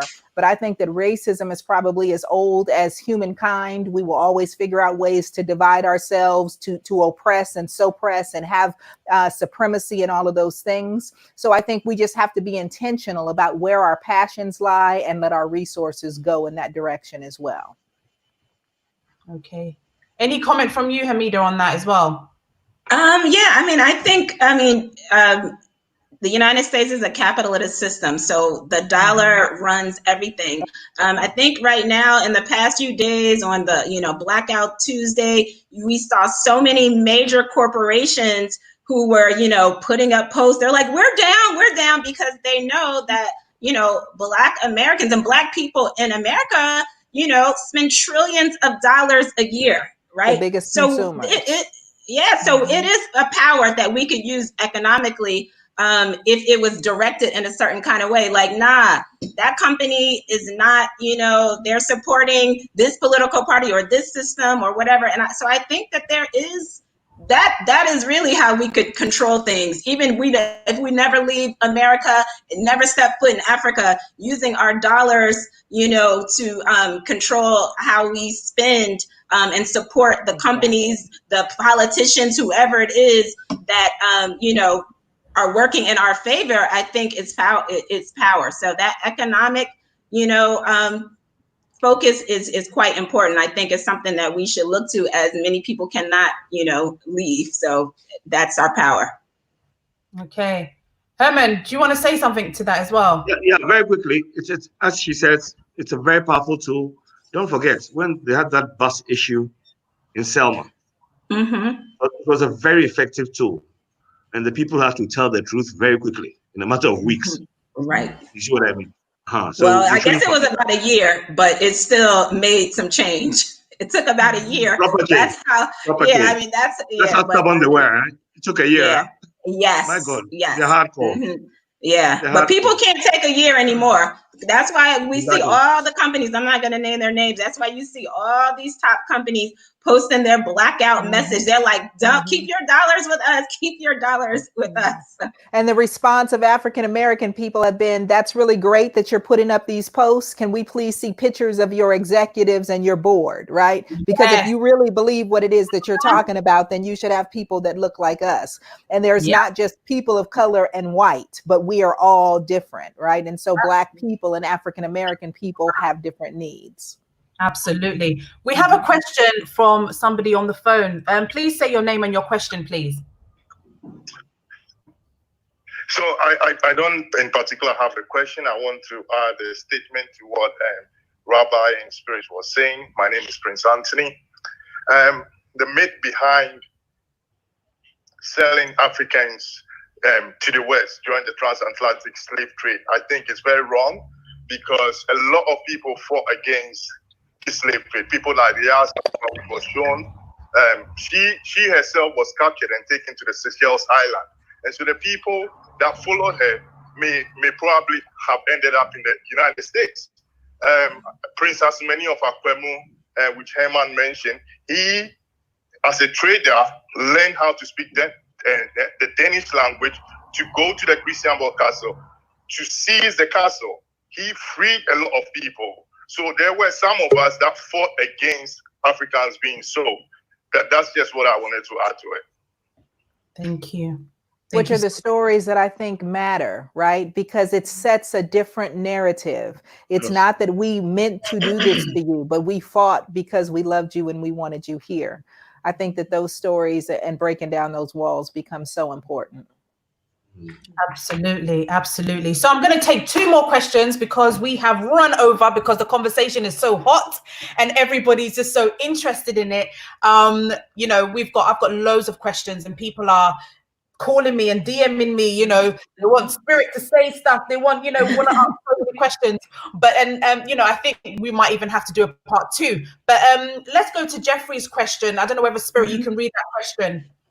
Okay, so Jeffrey wants to know, general question to the panel, how do we conjure our African-American friends to visit the continent, especially surrounding certain deploring factors like finances? Okay, can somebody clarify what you think he means? Yes, I will just speak on that. He's probably meaning, oh, it's expensive, to come to Africa. Let me say, we just mentioned how much money Black people have. Even if you go to any ghetto in America, they all got iPhones, the latest 20 smart pair of TV sneakers. that cost hundreds of dollars. And no judgment on any of that, but I'm just saying, so when people speak about the money, like, we have the money, okay? It's just about, what's important to you. And, we spend money, we go to, other places on vacation. So it's just about, being committed. I feel like that's the important first step is, being able to make that trip, having the mindset that it's a good place to go. There are a lot of, I feel like during the year of return, a lot of, small independent tour companies. I work with one called Black Love Tours that brings small groups of African Americans just to experience, just to see, maybe even for 10 days a week. That is where the change happens. That's the shift that happens when they leave and they go back, they touch other people, 10 more people and 20 people. And that's how this whole perception can change. So I think that is very important about visiting the continent. I mean, you talk about money, Black people, we have the money. Mm-hmm. And I think it's also, I think the perception is more important than the money, right? Because it's the idea of when you think about going on vacation and you say, I want to go to Africa. And as African Americans, first people go, oh, you're not going to be safe. Right? Why you want to go there? Then there's nothing to do there. So, or it's not you're leaving a first world country to go to a developing nation, right? As though, because most people really don't know. So it's like, why do you want to go on vacation to rough it? Unless you want to go to a safari, which everybody thinks that Africa is a doggone safari. And we know that that just is not it. So the work has to be done with us realizing how naive as African Americans, we have to do our work as well. We have to recognize how naive these images are. We have to educate and re-educate ourselves, and then we have to be connected. But I think that that's part of building the bridge as well, because going to some place, you have to remember, African Americans are not world travelers like everybody else. We're not global citizens. We have lived within our borders and we're afraid to go outside. So because we don't necessarily have the same connections, and for us going to a different state is like how many other places in the world there are different countries. So it's very different. So we also have to make connections so that when we go to places, we do know people, we do know where to go. We can connect with folks who can connect us to the language and to the land and to the foods, and knowing don't drink that, or do eat this, or don't do this. So making those connections and building those bridges are going to be important too. Absolutely. Herman, can you answer the next question that's on the screen? Can you see it, Herman? I've seen it. Now, basically, it's a very, very important. We've had a big challenge. I don't know who put together our curricula for our educational systems on this side.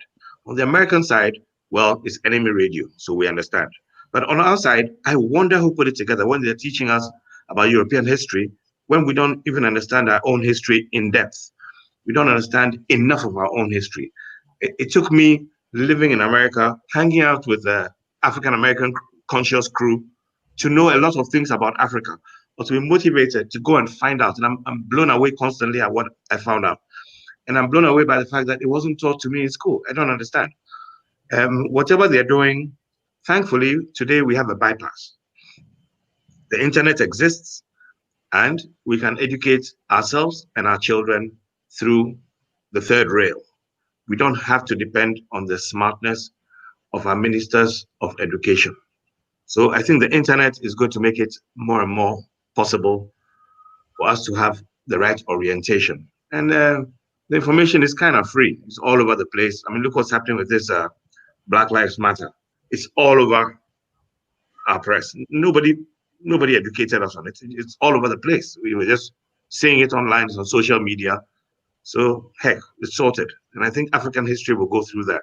As I said, I'm also working on an African audiobook project where anybody in the diaspora can download an African book, not from any big time specialists or anything, just regular people writing books. If Rabbi wants to write a book, I'll sit with him for a week and we'll launch a book. He can launch book 1, book 2, book 3. So those kinds of interactions will educate our children, educate us, and educate the diaspora, and educate the rest of the world. Because nobody's here to hate any race. We're here to just look after ourselves. Absolutely. Spirit, this question goes for you. Okay, so Jennifer, she says, following the George Floyd murder. Oh, I lost it. Okay. Uh-oh. Wait, that's okay. You want me to do this one? Chrissy, can you put that back? Jennifer's question back. Did anybody read the bottom of it real quick? Yeah. She wanted to know, what do we think is going to happen after like all these protests happen? What's going to happen in America? Look, and I saw you roll your eyes already. So I'm a therapist. I saw her go nothing, absolutely nothing. You know, which is it's a painful story. But what we're hoping will happen is that it will move the needle. You know, African American folks, Black folks, whatever you want to call us, Africans here in America, whatever. We're tired of having the same experience. And so what happens is it is a series of, if you know your history, you recognize what oppression is, what we're looking for is power to move the needle, whether that is legislatively, so that equality and justice can be legislated, whether that is politically. We're looking to get whatever we can out of the momentum, recognizing that there needs to be a dismantling of white supremacy. That's not just in America, that is across the world. We know that colorism is real. We know that people of color, whatever you want to call yourselves, no matter where you are in the world, we know that the hold of white supremacy is strong and there are consequences all over. So I think, more than anything, we're looking to see, how do we capitalize off the energy? How do we capitalize off of the fact that now this is a global movement, that now our Black brothers and sisters in Europe are standing up to talk about racism there and how they're impacted there, that the folks here in the United States are talking about how we're impacted, how Black people in South America are talking about how they're impacted. And I think at the end of the day, we all just want to be loved for who we are and not in spite of it. We are all trying to find our Black boy joy and our Black girl magic and live and recognize that we are beings, not just simply colors or complexions. And so however this is able to move the needle, until unfortunately there is the next impetus of moving the needle. We are all just struggling and working towards progress to simply just be and exist and live our best lives. And I hope that through legislation, I hope that through political power, I hope that through awakening, that George Floyd's death will not be in vain. Absolutely, absolutely. Right, so I'm going to wrap up now because we've just gone over time and I know everybody's busy in their schedule. So what I'm going to do, I'm just going to bring everybody offline and I'm going to bring everybody one by one, especially Rabbi, to see whether he can have his last few words and then bring everybody to say their last few words. So I'm just going to leave Rabbi on, see if the internet will work better with him just being on the screen. Rabbi, what are your last few words? Well, I would like to, first of all, thank you for bringing us together to discuss this very important topic. I think that we must realize that, again, the goal of African people's destiny being entwined with one another and we being each other's best resource is a conclusion that we must come to in our mind before we continue this journey. We must have that in the back of our mind, that we are worth investing in as a people. We are worth building the trust that is necessary over generations to recapture from the mistrust through miseducation and suspicion that we've had with one another. We have to learn how to believe in ourselves as African people. If we can endure over 400 years of oppression in America and other places outside of Africa and still find that the investment in working with those people worthwhile, how much more finding it worthwhile to work with our own people in spite of what our experiences have been in the past. We need not use these as excuses of why we should not be together, but only see them as challenges of why we need to be together. We need to overcome whatever stereotypes have been planted in our mind, change our software and our hardware and our mind and our soul, if necessary, to realize that we are our best ally and friends to each other. Until we learn to love one another and learn the God-given blessing that we have with this melanin in our skin and realize that when we love each other, that's a standard for others to follow that, to love and respect us. But we should not look for love and respect outside of our race first. We should look for love and respect inside of our race. And with that love and respect, we can demand each and every other person outside of our African race to respect us based upon how we respect each other. We've been taught to mistrust each other. We've been taught to doubt each other. This is a foreign concept that's been bred through slavery and colonialism. We must extract that. We must identify that. And we must take that out of us and then replant that with the confidence that we need to know that, again, that we are each other's best ally.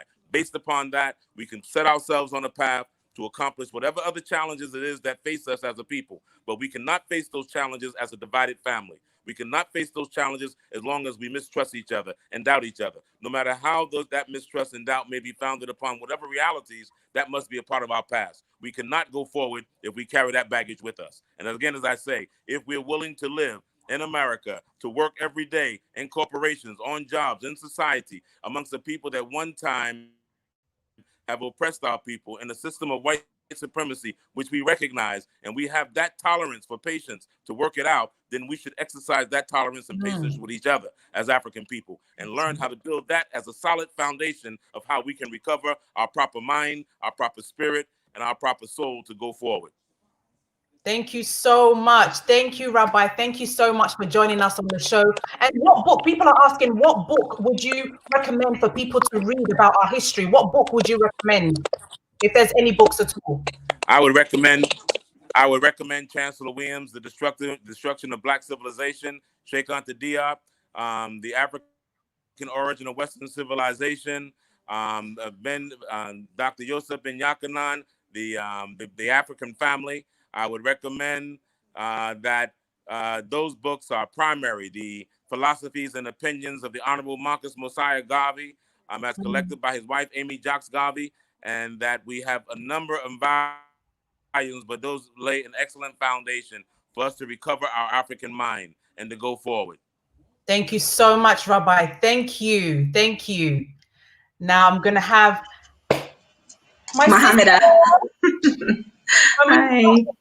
What would be your last few words to share with people about this topic on the way forward, the solutions? The first thing I would like to say is just we should begin to think about who actually benefits from us being separate. You know, we can just ask ourselves that question. Do we benefit as African Americans? Do Africans benefit? You know, we should just think about that question. And then, as I mentioned a bit earlier, you know, just putting out that challenge to the African Americans, you know, start dialogue with the Africans that you interact with in your community, in your life, you know, and to the Africans who are in America, the same thing, you know, have a conversation. You'll realize that they're not, African Americans are not all these, you know, fearful people that, you know, you read about or see in movies. So I think just in the very, very small ways, we can break down some of those barriers and start the bridges in very, very small ways. They don't have to be, you know, this big, massive movement. It can happen in small ways. Just have a conversation, become friends, you know, have a meal, understand that okra stew is like gumbo, you know, just realize that there's so many similarities. And just think about, you know, I just think about the last Olympic Games. I'm going to end here. The last Olympic Games, I just thought how powerful it was to be Black and to be African. Almost every country, Colombia, Cuba, Venezuela, France, UK, America, there were Black people on every single team. Imagine if they were on like one team, like no country could even, you know, compete against. So I just thought that that was the power. There is power in us being unified. You know, we don't have to be best friends, you know, but there is power in us being unified. And I think we can start in very small ways. So that's how I would like to end it. Thank you so much, sis, for joining us. Thank you. And thank you, Denta. All right. So I'll have Herman.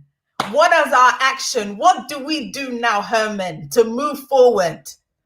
I think when I was in university, I was always in this debate that the Africans are not getting along with the African Americans. The African Americans are not getting along with the Africans, and I was always the glue. So I've lived most of my adult life in this space.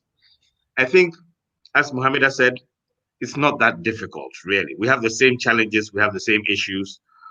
If we don't harden our hearts, it's very, very easy, because strategically, if we don't work together, we will be in serious trouble going forward. Our children will suffer. So we really don't have a choice. And to our people in the diaspora, the African Americans, I say to them that, listen, if they were the same way Africans figure out how to make America work for them with all the racism and everything, they could, with a little effort, make. I mean, can you imagine if there was an African American here who needed an African passport, and in exchange she was giving an American passport? I mean, that's a no-brainer. You see what I mean? We are arriving with Ghanaian and Nigerian passports and managing to marry the African ladies, like you said, for green card. I mean, you just have to be expedient and work it like a business. You can't just sit around and it should happen to you because you're from Africa and so on. It's modern times, and we need to have some agency. But absolutely, for the African Americans, the way I looked at it, look, whatever problems there are, Africa is yours, and it's the only place where you'll have peace of mind. So you need to make it work for you, and don't let anybody take your Africa away from you. Grab your Africa. Let them say no. Nobody can say no. If an African American was walking in some African village, who's going to stop them and say, "Excuse me, where's your visa?" Nobody. And it's the only part of the world where that is the case. That's why we're here, and they can come and enjoy that too. We're not even saying abandon America. Just have both. So if you need to, you can use it. So for survival, we need to work together. You need to drop these stereotypes and so on and get serious and get it going. But it will happen because of something. That's something I think things like business and tourism and so on will make it happen. So we need to push that agenda. It can't be just talk. The political talk, we've been doing it for a long time. Now, our agenda now is that we're getting our African-American friends and showing them investments in Ghana, which yield 10 times what the investments yield in America. Now Ghana is stable enough. Lots of African countries are stable. Our economies are growing fast. It actually makes sense because our legal systems are also straightening out. So now they can invest in Africa and make returns from Africa. And this is the way forward. I don't think we should just talk. We should actually act on it. Absolutely. And I think it's embarrassing that an African American can't automatically get an African Union passport, for example. So that's bad on our side. I mean, really, we should do something about that. It's embarrassing. Absolutely. Somebody's asked though, what are you reading? What should people be reading to strengthen their mind, to get more knowledge about our history? I would suggest something slightly different from what Rabbi said. Rabbi, I suspect, is more intellectual than me, and he's old school. If you go on YouTube and you type Sierra Leone history, you'll be shocked at what you find. Ghana history, you'll be shocked at what you find. Contemporary, even current. Ghana roads, you'll be shocked at what you find. Ghana accommodation. Nigeria politics. You understand? The internet has opened everything up. Some of the stuff that I know today, I didn't read it in a book. I got it on the internet. Some of it is even some obscure lecture that took place in 1965 at UCLA by some professor who's no longer around, but he had done some research, peculiar research on agriculture in northern Ghana. And he made that, it's on there. They're all on there. And it's easy to listen to. And one doesn't have to, knuckle down and read. So I say YouTube, online. It's all there. And it's interesting and it's fun. Okay. Thank you so much for the wisdom, Herman. We really appreciate you. We're going to be waiting for those audiobooks when it's ready, and to listen to the knowledge and the power that's going to come from the audiobooks. Thank you so much. Thank you very much, Jensen. It's been fun. All right. Thank you. And lastly, I'm going to have my sister, Spirit. Spirit, I can't thank you enough for joining me for nearly 2 hours and a half. It's my pleasure. It's my pleasure. Really good conversation. Obviously, so many people are inspired by you. They watch your show. And for me, us, Guba and Bridge Zone are going to take you to Ghana. Once the borders are open, You will have somewhere to stay, somewhere to lay your head. We will go through the foods that you can eat, the sights, the beautiful things that you can see about Mother Ghana and Mother Africa. Now, what do you think? I mean, for me, this conversation was to open up things, but to also think about solutions. What is the way forward? What do we do from now? Yeah, you know, I think, and I appreciate you for having me as part of the conversation. When I first had the invitation, I was like, there's nothing that I have to offer in this space. I really was coming to listen and learn more than anything. But in hearing the conversation, but in hearing the conversation, what I realize is just that we have to suspend everything that we thought we knew. Right. And if we start from where we are, focused on where it is that we want to go and connect those dots, then we can learn how we got to this place to make sure that we never come back to this place ever again. But I think it's really about suspending what we thought we knew so that we could actually learn who we are and where we are. We recognize that we're all connected. We recognize it when we see each other. We recognize it when we hear our music. We recognize it when we see our foods. Even in hearing the sister talk about the food that is similar to gumbo. And I thought about it and I go, my mother is from Louisiana. Gumbo is what I grew up with. Show me the connectedness to my land. Show me the connectedness to my people. It is about being excited about possibility. It's not about being wounded. It's not about focusing on what we can't do, but focusing on what we can do. Because for where we are right now, there is something that each and every person that is listening that will watch this, whether they watched it live or they'll watch it later, there's something that each of us have to contribute, not just to this conversation, but in moving the needle forward. So whether it's friending people on your social media, whether it's talking about what your level of education is and connecting with somebody, whether it's using your professional abilities, whether it's using your spiritual abilities, we all have a way to find ourselves to our interconnectedness. And so if we just stop, suspend what we thought we knew, and try to meet each other where we are now, this is going to be a very easy way to do this. When I come to Ghana, I'm bringing all my kids with me. I have 7 children and a husband. I'm bringing all of them. My oldest is in their 20s. My youngest is 2 years old. I will bring all of them. They will make friends. They will have lasting bonds. That is how we change this. That is how we move the needle. And as the other children, I can't cope with children. I have 7 children. I have a 23-year-old, I have an 18-year-old, a 15-year-old, a 10, a 9, a 4, and 2. And they will all make the trip when we come. And they will all have their own relationships. They will all have their own memories. They will all build their own bridges. And that's what all of us have to do. We have to build bridges because those bridges become buildings. They become foundations. And in just a few generations, as you heard the other folks say, we will not be having these conversations. They will look at us to go, how in the world did they think that? Why in the world did they behave that way? Change does not take long when you are motivated to change. And so we have to be excited. We have to be motivated, and we have to do the work in making the connections. Absolutely. Thank you so much. I think we're going to have an interview with just you, because I want to know how you have done everything that you've done with 7 children. And I think these are the conversations that will empower other women. Yes. You know, sometimes I get asked, Denta, how do you cope with 4? But, you know, there are women out there that have 7, 6, and they are making it. They are pushing the boundaries. They are doing so much. Yes. And so I think that these are the conversations are so important to get our mindset right, you know. And I just want to say big thank you, Spirit.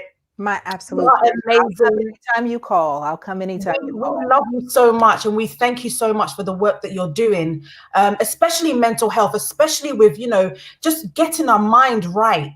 There's so many things that we're going through, even with COVID-19, and you know, just not being able to go out. What does that mean? Not be able to see your loved one who's stuck in another country. What does that mean? And so there's so many things that we can talk about. But thank you, Spirit. Thank you so much for joining me for nearly 2 hours. I've been totally blessed. The people who are watching have been blessed, and I hope that next time we'll have you on again. Well, please understand the blessing has been all mine. And to everybody who watched, for everybody who listened, for everybody who just had a kind ear, I do love you and I do appreciate you.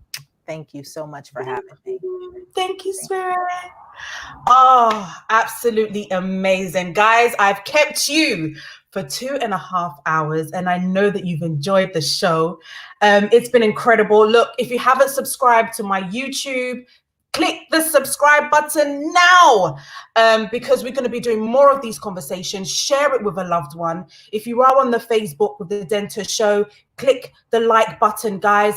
Share it with somebody. Let them hear, you know, the history, the knowledge, the power of this interview. Let it bless somebody else. And listen, if you are watching from the diaspora, make sure that you download Tap Send and send a loved one, you know, money. Make sure you use the promo code DENTA and you will get £5 as well. I want to say a big thank you to Vesta London Beauty for her lip gloss, her lip glaze as she calls it.